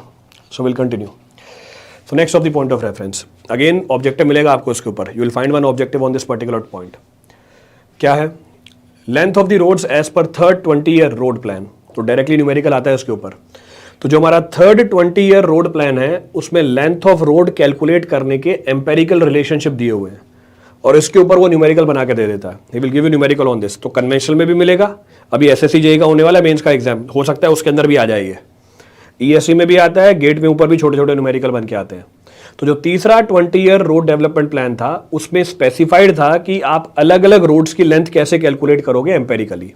तो एक एक करके सबको उठाते हैं। पहला, total length of the road. So total length of the road is maximum of what? Is maximum of two conditions. 4.74 into number of towns and villages जहां से वो रोड पास कर रही है। दूसरा, road density into area. What was the road density for the third year plan? So third 20 year plan road density कितनी थी इसकी? Road density was 82 किलोमीटर पर 100 किलोमीटर स्क्वायर। ये हमारी रोड डेंसिटी थी। क्लियर है चीज? रोड डेंसिटी यही तो है रोड डेंसिटी कि 100 किलोमीटर स्क्वायर एरिया के अंदर कितनी लंबाई होनी चाहिए रोड्स की। तो अगर ये मेरा एरिया है, इसका एरिया दे रखा है 100 किलोमीटर स्क्वायर, यहाँ पर जो रोड्स हैं उनकी लेंथ कितनी होनी चाहिए। तो total length of the road should be how much, ये टोटल लेंथ होनी चाहिए 82 किलोमीटर। तो ये मतलब है इसका, और क्या है, this is the meaning of this. Total length of the road निकल के आ गई। अब इसमें से लेंथ ऑफ नेशनल हाईवे कितनी है? Length of national highway will be area divide bye 50, जिसमें एरिया किसके अंदर होना चाहिए? किलोमीटर स्क्वायर के अंदर, क्योंकि एम्पेरिकल रिलेशन है। Since it is empirical relation you have to take proper care of the units. Length of state highway is maximum of area divide by 25, यहाँ 50 या 25 और 62.5 into number of towns and villages minus the length of national highway. National highway की length कहाँ निकाली है आपने? दूसरे point पे निकाली हुई है। तो ये आपको स्टेट हाईवे की लेंथ निकाल के दे देगा। Next, length of MDR। So length of MDR, ये MDH मसाले डाल दिए इसके अंदर. So length of MDR is maximum of area divide bye 12.5. 50 इसका हाफ 25, इसका half 12.5. 90 into number of towns and villages जहां से ये रोड पास कर रही है. ये आपको क्या निकाल के दे देगी? लेंथ ऑफ MDR निकाल के दे देगी. Then length of ODR and village road, ये कैसे निकालोगे? टोटल लेंथ ऑफ रोड निकाली, इसमें से नेशनल हाईवे, स्टेट हाईवे और MDR की लेंथ घटा दो, आपको किसकी लेंथ मिल जाएगी? आपको लेंथ मिल जाएगी विलेज रोड की, लेंथ मिल जाएगी अदर डिस्ट्रिक्ट रोड की. सो एम्पेरिकल रिलेशनशिप है. याद करने का तरीका, याद करने के लिए आपको तपस्या करनी पड़ेगी. इसको याद करने का एक ही तरीका है. इसमें क्या है, रात को सोने के बाद हिमालय की जो सबसे ऊपर वाली चोटी है उस पर उल्टा लटक के तपस्या करनी पड़ती है 64 सालों तक. उसके बाद ये याद होता है.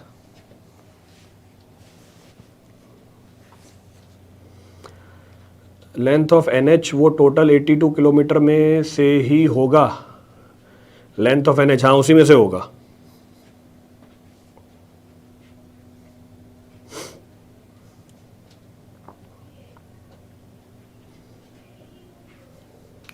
Length of ODR and village road अलग अलग नहीं निकाल सकते. नहीं, वो अलग अलग नहीं निकाल सकते. That can not be computed separately. दोनों की कलेक्टिव है.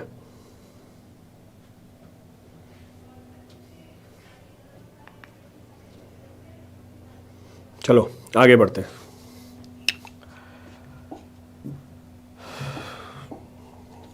The length of the national highway as per third 20-year plan. तो नेशनल हाईवे के लिए 50 है, फिर स्टेट हाईवे के लिए 25 है, फिर हमारी MDR के लिए कितनी है? 12.5 है. तो it will be area divide by what? Area in kilometre square divide by 50. So area in kilometre square divide by the 50. तो ये आपको लेंथ मिल गई. तो अभी तक हमने क्या डिस्कस किया? अभी तक हमने अलग अलग मोड ऑफ ट्रांसपोर्टेशन में डिफरेंसेस देख लिया. फिर हमने पूरे वर्ल्ड में जो रोड डेवलपमेंट की हिस्ट्री है उसको देख लिया. फिर इंडिया में रोड डेवलपमेंट कैसे हुई उसको देखा. That we have discussed. Then we have talked about कि अलग अलग जो 20 ईयर के रोड डेवलपमेंट प्लान थे उनमें डिफरेंसेस क्या हैं. What are the differences between them. The next of the point of references, the next of the point of reference is our highway planning. अब हाईवे प्लानिंग का significance क्या होता है या रोल क्या होता है, या हाईवे प्लानिंग क्यों करनी पड़ जाती है. Now, since we are known to the fact that the development of the roads in any country is a very costly affair. बहुत पैसा इन्वेस्ट होता है इसके अंदर. Huge cost is involved for the development of the roads. और जो पैसा है वो लिमिटेड है. It is very limited. So funds are limited, but the requirement is huge. क्योंकि फंड लिमिटेड है और रिक्वायरमेंट बहुत ज़्यादा है, इन दोनों को मीट कराने के लिए प्लानिंग की रिक्वायरमेंट है. तो प्लानिंग इस तरीके से की जाती है, प्लानिंग इस तरीके से की जाती है कि हम लिमिटेड फंड में हमारी जो डिमांड है, जो रिक्वायरमेंट है, उसको फुलफिल कर पाएं. तो ऑब्जेक्टिव्स क्या होते हैं हमारे हाईवे प्लानिंग के? The objective of the highway planning is to plan the overall network of the road efficiently in minimum cost. कम से कम कॉस्ट के अंदर जो ओवरऑल नेटवर्क है रोड्स का वो डेवलप हो जाए. इसके लिए हम अलग अलग स्कीम्स भी डिजाइन करते हैं. जैसे आपने एक नाम सुना होगा PPP, public private partnership scheme. तो ये स्कीम कहां से डेवलप होती है? हाईवे प्लानिंग के थ्रू डेवलप होती है कि इस तरीके से कि हमारी कॉस्ट कम लगे, कॉन्ट्रैक्टर की कॉस्ट लग जाए. कॉन्ट्रैक्टर के पैसे से ही हमने क्या कर लिया? रोड बना लिया. तो इसको हम धीरे धीरे मॉडिफाई भी करते रहते हैं एज पर द रिक्वायरमेंट. तो एम क्या है? एम ये है कि जो ओवरऑल रोड का नेटवर्क है वो एफिशिएंटली डिजाइन हो जाए मिनिमम कॉस्ट के अंदर. सेकंड, जो पूरा प्लान है डेवलपमेंट का वो अलग अलग फेजेस में डिवाइड हो जाए और उसको हम प्रायोरिटी वाइज क्या करें? एग्जीक्यूट करते जाए. Next, to plan for the future requirement and the improvements of the road. जैसे जैसे टेक्नोलॉजी चेंज होती जाए हम उस नई टेक्नोलॉजी को भी अपने डेवलपमेंट के अंदर यूज करते जाएं. तो ये बेसिक पर्पस होता है किसका? हाईवे प्लानिंग का. This is the basic purpose of the highway planning. चलो आगे बढ़ते हैं. Next of the point of reference. Next of the point of reference is what? Next of the point of reference is classification of the roads. अगला जो point of discussion है हमारा वो है classification of the roads. Now there are several methods available for classification of the roads. आप roads को अलग अलग तरीके से क्लासीफाई कर सकते हो. जैसे पहला, on the basis of the duration of their use. कितने टाइम के लिए आप रोड को यूज करते हो, इस बिहाफ पे भी रोड क्लासिफाइड है. कैसे क्लासिफाइड है? All weather roads. All weather roads मतलब हमेशा यूज कर सकते हो. Next, fair weather roads. अब फेयर वेदर रोड्स क्या होती है, ये आप तभी यूज कर पाओगे जब वेदर फेयर होगा, यानी जब बारिशें नहीं हो रही होंगी, तभी ये रोड जो आप यूज कर पाओगे। तो ऑल वेदर रोड्स कैसी होती हैं, पेव्ड भी हो सकती हैं, अनपेव्ड भी हो सकती हैं। फेयर वेदर रोड्स कैसी होती हैं, सरफेस भी होती हैं, नॉन सरफेस भी होती हैं। तो जो पहली क्लासिफिकेशन है वो किस बिहाफ पे है, पहली क्लासिफिकेशन इस बिहाफ पे है कि आप रोड को कितने टाइम के लिए यूज करते हो, हमेशा यूज कर पा रहे हो ऑल वेदर्ड, एक पर्टिकुलर सीजन में यूज कर पा रहे हो फेयर वेदर्ड। दूसरी क्लासिफिकेशन रोड्स की है on the basis of the traffic volume, कितना वॉल्यूम उस रोड के ऊपर चल रहा है। तीसरी क्लासिफिकेशन है on the basis of the load transported, कि कितना लोड ट्रांसपोर्ट हो रहा है उसके ऊपर। इस लोड को हम टेक्निकली टन्स के फॉर्म में एक्सप्रेस करते हैं, तो उसको टेक्निकली टनेज भी बोल दिया जाता है। तीसरी क्लासिफिकेशन है on the basis of the location and function, कि उस रोड का फंक्शन क्या है और उसको कहां पर आपने बनाया है। कहने का मतलब है रोड्स को क्लासिफाई करने के बहुत सारे तरीके हैं, उसकी ड्यूरेशन ऑफ यूज के हिसाब से, ट्रैफिक वॉल्यूम के हिसाब से, on the basis of the load transported के हिसाब से, on the basis of the location and function के हिसाब से। अगर हम जनरल क्लासिफिकेशन की बात करें, if I talk about general classification, general classification पीछे बताई थी नेशनल हाईवे। अब नेशनल हाईवे क्या मतलब हुआ, नेशनल हाईवे मतलब वो हाईवे जो नेशनल इंपॉर्टेंस का हो। नेशनल इंपॉर्टेंस का हो इसका मतलब किसको कनेक्ट करता है, ये कनेक्ट करता है मेजर पोर्ट्स को, ये कनेक्ट करता है फॉरेन हाईवे को, ये कनेक्ट करता है कैपिटल ऑफ लार्ज स्टेट्स को, ये कनेक्ट करता है लार्ज इंडस्ट्रियल एरिया को, ये कनेक्ट करता है टूरिस्ट प्लेसेस को, और ये कनेक्ट करता है प्लेसेस ऑफ स्ट्रेटेजिक इंपॉर्टेंस, जैसे एग्जांपल डिफेंस के पॉइंट ऑफ व्यू से जो इंपॉर्टेंट प्लेसेस हो।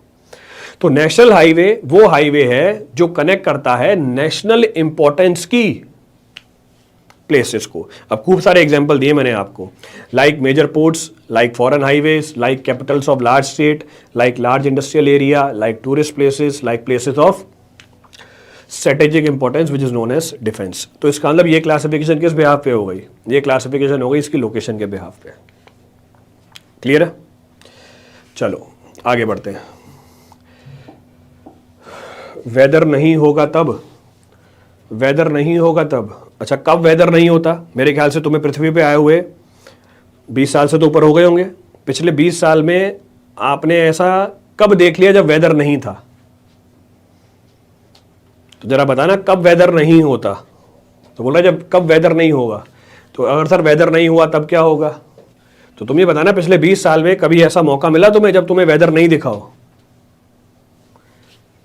चलो आगे बढ़ते हैं। Next of the classification is state highway. अब स्टेट हाईवे क्या है, these are technically termed as was, these are technically termed as arterial roads of the states. ये हमारे स्टेट्स की आर्टरीज होती हैं। जो नेशनल हाईवे हैं वो पूरे कंट्री की आर्टरीज है, ये किसकी है, ये स्टेट की आर्टरीज है। किसको कनेक्ट करती हैं, state highway connect national highways, state highway national highways को कनेक्ट करता है। स्टेट हाईवे एक डिस्ट्रिक्ट के हेडक्वार्टर को ज्वाइन कर रहा होता है, और स्टेट हाईवे उस स्टेट की इंपॉर्टेंट सिटीज को ज्वाइन कर रहा होता है। Next of the classification is what, major district road. अब मेजर डिस्ट्रिक्ट रोड क्या होती है, these are the important roads within a district, these are the important roads within a district serving the area of the production, market and high population. ये वो roads होती हैं एक particular district के अंदर जो connect करती हैं एरिया ऑफ प्रोडक्शन को, जैसे इंडस्ट्रियल एरिया हो गया, या जहां पर एग्रीकल्चर एक्टिविटी ज़्यादा होती है, या जहां पर पॉपुलेशन कंपैरेटिवली क्या है, ज़्यादा है। नेक्स्ट है ओडीआर, तो पीछे पूछ रहे थे, ओडीआर का मतलब है other district roads. These are the roads serving what, serving the rural areas of the population and providing them outlet to the market. कहने का मतलब ये है रूरल एरिया को कनेक्ट करती है किससे, मार्केट प्लेस से। इसको हम बोल देते हैं अदर डिस्ट्रिक्ट रोड्स। क्लियर है चीज। Next of the point of reference, next of the point of reference is village roads. These are the roads connecting different village. Clear है पूरी कहानी।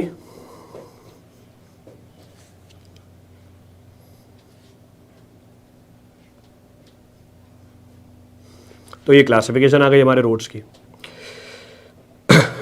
नीचे एक नोट डाला हुआ है, नीचे एक नोट डाला हुआ है, नोट डाला हुआ है क्या, नोट ये डाला हुआ है कि जो हमारी अर्बन रोड्स होती हैं, जो हमारी अर्बन रोड्स होती हैं, इसको आप क्लासिफाई कर सकते हो एज आर्टीरियल रोड्स, सब आर्टीरियल रोड्स, कलेक्टर रोड्स और लोकल रोड्स। तो ये भी अर्बन रोड्स को क्लासिफाई करने का एक तरीका है।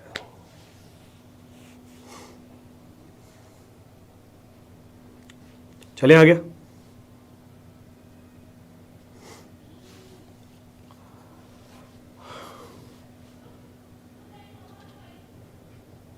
चलो आगे बढ़ते हैं। Next of the point of reference, next of the point of reference is, अगला पॉइंट ऑफ रेफरेंस है हमारे पास different types of road pattern. तो जो सबसे पहला वाला 20 ईयर प्लान था हमारा, जो सबसे पहला वाला 20 ईयर प्लान था, उसमें कलेक्टर स्ट्रीट, आपके घर के आगे वाली जो स्ट्रीट है, तो अलग अलग घरों से आगे से जो स्ट्रीट पास करती है उसको कलेक्टर स्ट्रीट बोला जाता है। It is technically termed as collector street. ये एक्सेस प्रोवाइड करती है to the outlet of the market. Collector street provides the access to the outlet of the market. तो जो सबसे पहला 20 ईयर प्लान था, the first 20 year plan, it was having which type of road pattern, उसमें which type of road pattern was there, the type of road pattern which was available was star and grid. तो वहां मैंने बताया था कि different types of road pattern will be discussing. These are the various type of road patterns, ये अलग अलग type of road pattern है। सेकेंड पॉइंट ऑफ रेफरेंस, इसको हमने एनवायरमेंट में भी कर रखा है, इसको हमने एनवायरमेंट में भी कर रखा है। कहां पर?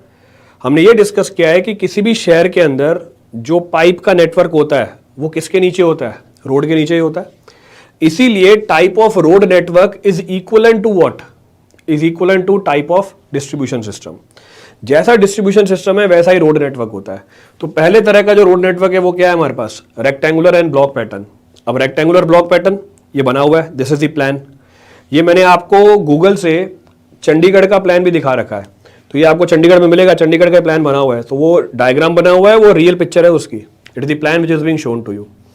ये कहाँ दोगे? जहाँ पे डेवलपमेंट हाईली प्लान्ड हो, where development is highly planned. Development highly planned है, यहाँ पे सारे रोड्स आपस में कनेक्टेड होते हैं। You can see all the roads are connected with each other, कोई भी डेड एंड नहीं होता, there is no dead end in this. इस तरह के सिस्टम में डिस्ट्रीब्यूशन सिस्टम भी कौन सी जाती है? डिस्ट्रीब्यूशन सिस्टम भी हमारी ऐसी ही जाती है, जिसको हम टेक्निकली क्या बोलते हैं? Grid iron system, which is also termed as what? Grid iron system.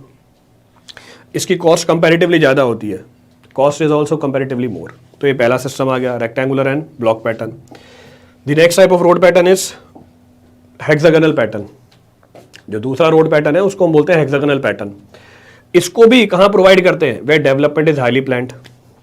Next point of reference is radial और स्टार पैटर्न। अब ये रेडियल और स्टार पैटर्न क्या? इसको हमने डिस्कस कर रखा है डिस्ट्रीब्यूशन सिस्टम में। रेडियल सिस्टम ऑफ डिस्ट्रीब्यूशन, तो वही है रेडियल सिस्टम ऑफ डिस्ट्रीब्यूशन। ये आपको दिल्ली में भी मिल जाएगा। This type of system you will find in Delhi, तो ये सेंट्रल दिल्ली में मिल जाएगी ये सिस्टम। ऊपर आपको रियल पिक्चर दिखा रखी है किसकी? हेक्सागोनल पैटर्न की। The next of the pattern is, अगला जो पैटर्न अवेलेबल है हमारे पास is radial, star and circular. पीछे वाला कौन सा था? इससे पहले वाला कौन सा था? Radial, star and block. तो वो स्टार एंड ब्लॉक पैटर्न था। अब ये कौन सा है? स्टार एंड सर्कुलर पैटर्न है। तो फर्क है दोनों के अंदर, there is a difference between the two. और लास्ट पैटर्न जो अवेलेबल है वो है radial, star and grid. So radial, star and grid. तो आपको लाइन डायग्राम भी बना के दिया हुआ है, आपको साथ में पिक्चर भी बना के दी हुई है। So both are being shown to you, दोनों चीजें शो कर रखी हैं।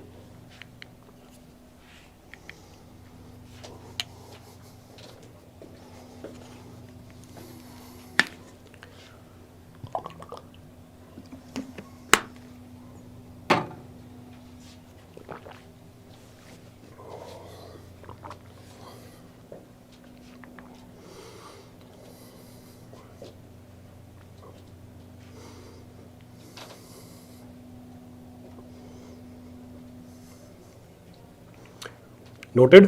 चले आगे। So these are the different types of road pattern which are available. ये अलग अलग तरह के रोड पैटर्न अवेलेबल हैं हमारे पास। To provide these road pattern, development should be highly planned. हमारी जो डेवलपमेंट होनी चाहिए बहुत ही प्लान्ड होनी चाहिए। चलो आगे बढ़ते हैं। So will continue. Next of the point of reference, next of the point of reference is, let suppose मुझे रोड का नेटवर्क डेवलप करना है। In order to develop a road network आपके पास बहुत सारे ऑप्शंस अवेलेबल होंगे। जैसे एग्जांपल, मेरे को पॉइंट ए और पॉइंट बी को कनेक्ट करना है। I have to connect point A and point B. A और बी को कनेक्ट करने के लिए मेरे पास दो ऑप्शंस हैं। These are the two routes which are available. तो रूट ए, रूट बी, तो दो रूट अवेलेबल है मेरे पास, मैं इसको भी डेवलप कर सकता हूं, मैं इसको भी डेवलप कर सकता हूं। अब मुझे चूज करना है इन दोनों के बीच में, आई हैव टू चूज। अब चूज कैसे करते हैं, हाउ टू चूज इट, इसको हम बोलते हैं मैक्सिमम सैचुरेशन सिस्टम या यूटिलिटी फैक्टर सिस्टम। अब इस सिस्टम को कब यूज किया जाता है, इस सिस्टम को यूज किया जाता है to choose the best alignment amongst the various options which are available. तो लेट अस सपोज मेरे पास ये ऑप्शन अवेलेबल है, इसमें से बेस्ट अलाइनमेंट कौन सी है, इसको डिसाइड करने के लिए हम किसको यूज करते हैं, मैक्सिमम सैचुरेशन सिस्टम को यूज करते हैं। इसके ऊपर भी आपको एक न्यूमेरिकल मिलेगा, you will find one numerical on this, तो ध्यान रखना है सिस्टम को।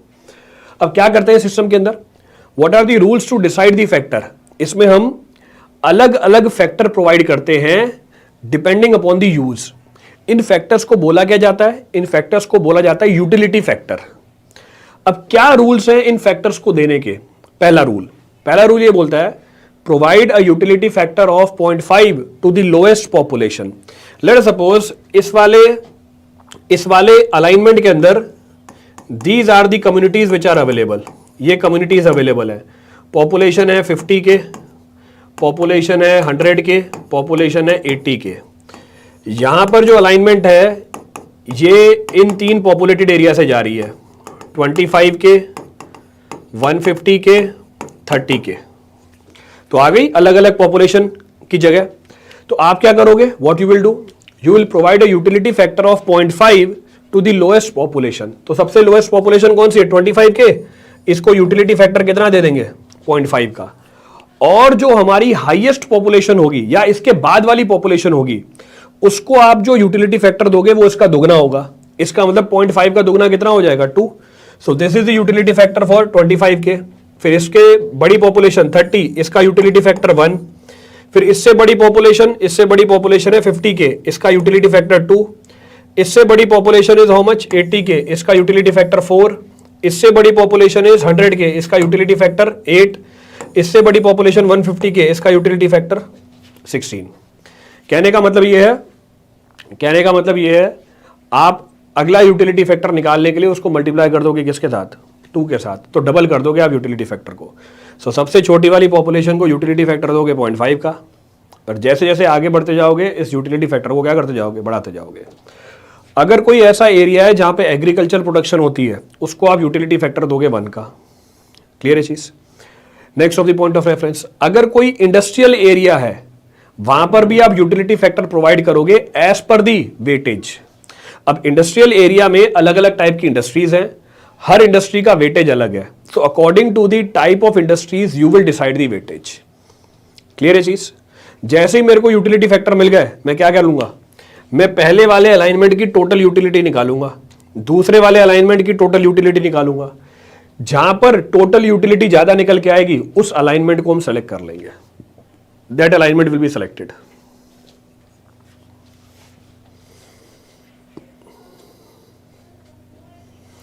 So this system is technically termed as what?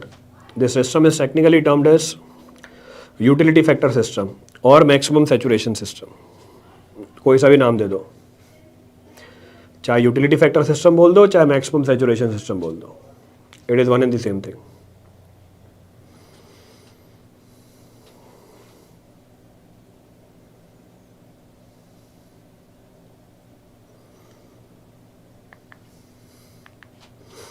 Agriculture को दिया तो है,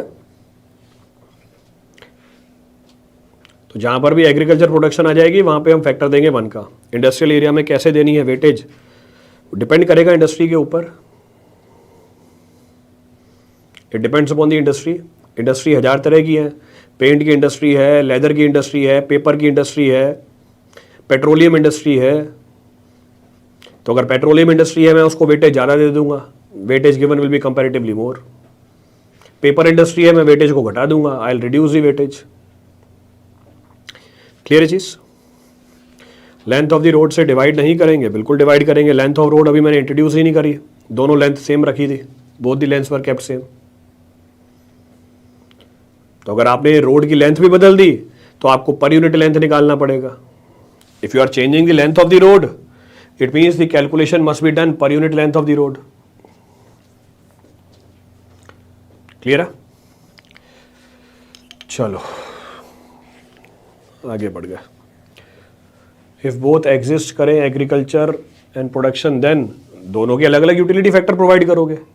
तो दोनों एग्जिस्ट करेंगे. जैसे पॉपुलेशन है तो पॉपुलेशन के लिए भी फैक्टर दिया आपने यूटिलिटी का. इस जगह पे एग्रीकल्चर एक्टिविटी भी है तो उसका यूटिलिटी फैक्टर अलग दोगे. यहां पर हमारा इंडस्ट्रियल एरिया भी है, उसकी यूटिलिटी फैक्टर आप अलग दोगे. Then you will provide the utility factor separately. Clear है? चलो आगे बढ़ते हैं. So next and the last point of discussion. तो आपका पहला चैप्टर खत्म.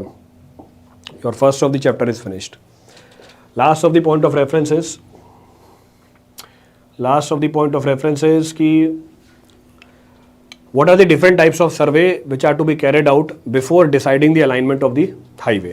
कौन कौन से सर्वे हमें करने पड़ते हैं हाईवे की अलाइनमेंट को डिसाइड करने के लिए. There are several types of surveys which are being conducted. खूब तरह के सर्वे होते हैं हमारे, एक एक करके सबको उठा लेते हैं. सबसे पहला होता है map study. The first of the point of reference is map study. उस एरिया का आप मैप को स्टडी करोगे.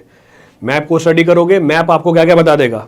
मैप आपको अलग अलग ऑप्शंस बता देगा. Late us suppose this is the map. ये हमारा मैप है. तो मैप आपको बस क्या बता देगा? अलग अलग ऑप्शन बता देगा. Different options will be given to you. तो मैप में होता क्या? प्लान होता है. So here various alignments are being drawn on the map passing through the minimum number of obstruction and maximum utility area. तो map आपको यह बता देगा कि कौन से अलाइनमेंट में ऑब्स्ट्रक्शन सबसे कम होगी, दूसरा यूटिलिटी सबसे ज्यादा होगी. तो ये हमारी मैप स्टडी होती है.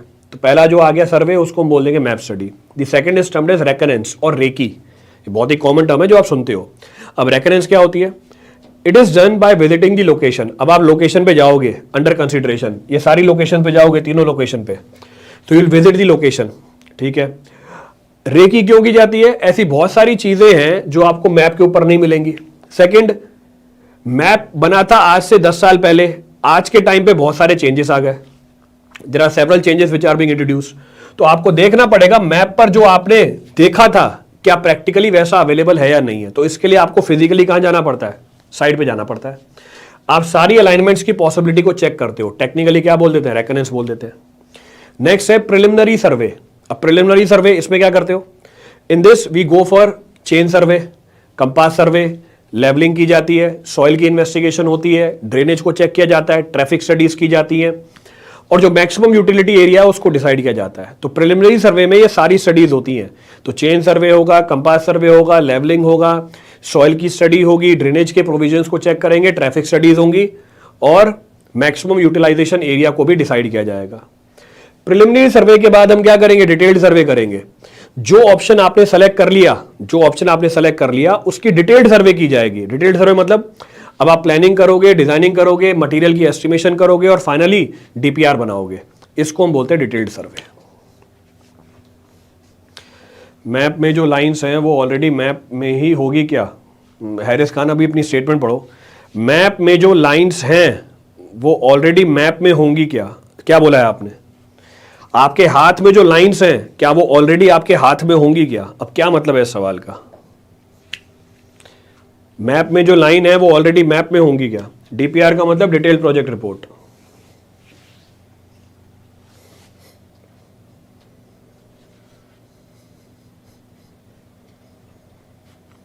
ज्योमेट्रिक डिजाइनिंग इसके बाद आती है.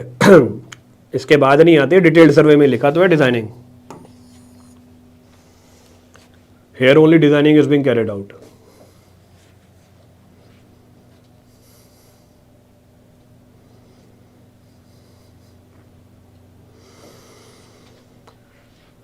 So this completes all the aspect.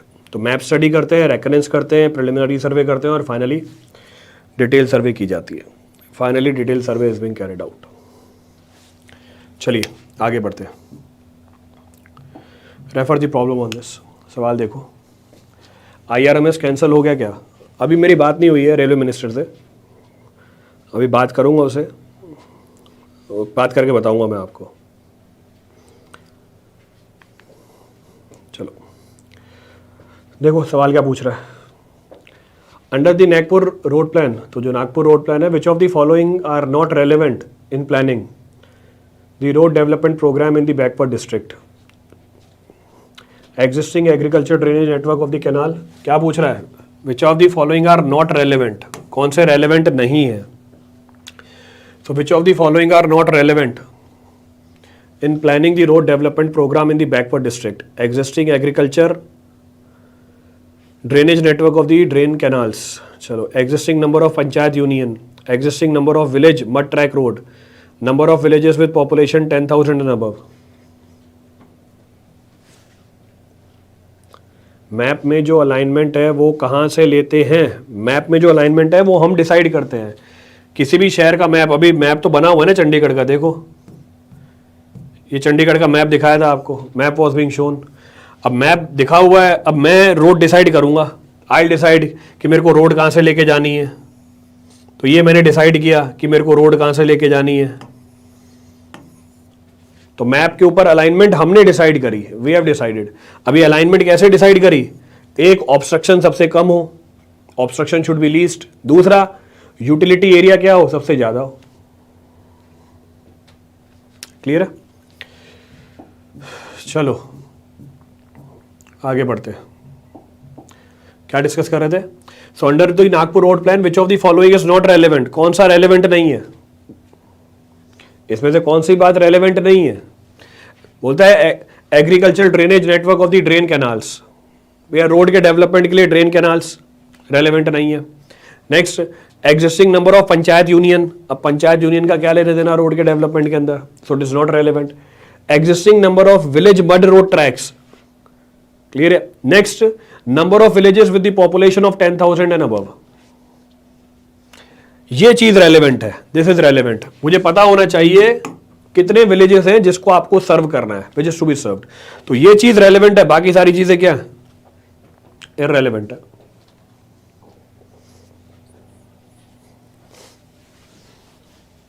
Clear है? चलो आगे बढ़ते हैं। In which of the following location surveys of the road soil profile is sampling done up to the depth of 1 to 3 meter below the existing ground level? अभी बताया था, just now we have discussed। कहाँ पर आप soil की investigation करते हो? Map study में करते हो, रेकरेंस में करते हो, प्रिलिमिनरी सर्वे में करते हो या डिटेल्ड सर्वे में करते हो? So it is being carried out in what? Preliminary survey. तो उसको प्रिलिमिनरी सर्वे में किया जाता है। नेक्स्ट पॉइंट क्या बोल रहा है? Preliminary project report for a road project must contain, बोल रहा है प्रिलिमिनरी जो प्रोजेक्ट रिपोर्ट है इसमें क्या होना चाहिए? तो प्रिलिमिनरी प्रोजेक्ट रिपोर्ट में क्या होना चाहिए? A detailed estimate cost based on the detailed design. ये तो किस में होता है? ये मेरा डिटेल्ड सर्वे में होता है। Next, several alternative of the project that have been considered, ये किस में होता है? सेवरल ऑल्टरनेटिव, ये कहां दिया जाता है? ये तो मेरा मैप स्टडी में आ जाता है, ये मैप स्टडी में आ जाता है। Soil survey, traffic survey, concept design and approximate cost, ये होती है मेरी preliminary project report. Contract documents for inviting tenders, ये आपका किस में मिलेगा? डिटेल्ड सर्वे के अंदर।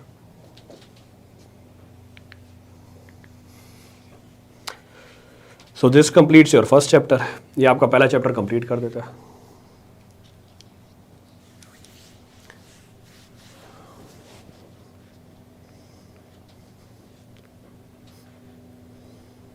क्लियर है? चलिए बाकी कंटिन्यू करेंगे नेक्स्ट क्लास में हम। In the next class will be talking about geometric design. तो दूसरा सबसे इंपॉर्टेंट चैप्टर है आपका, the second chapter is the most important chapter in which will be talking about geometric design, और उसको करने में टाइम भी लगेगा, that will consume time also. चलिए, thank you everyone, thank you all.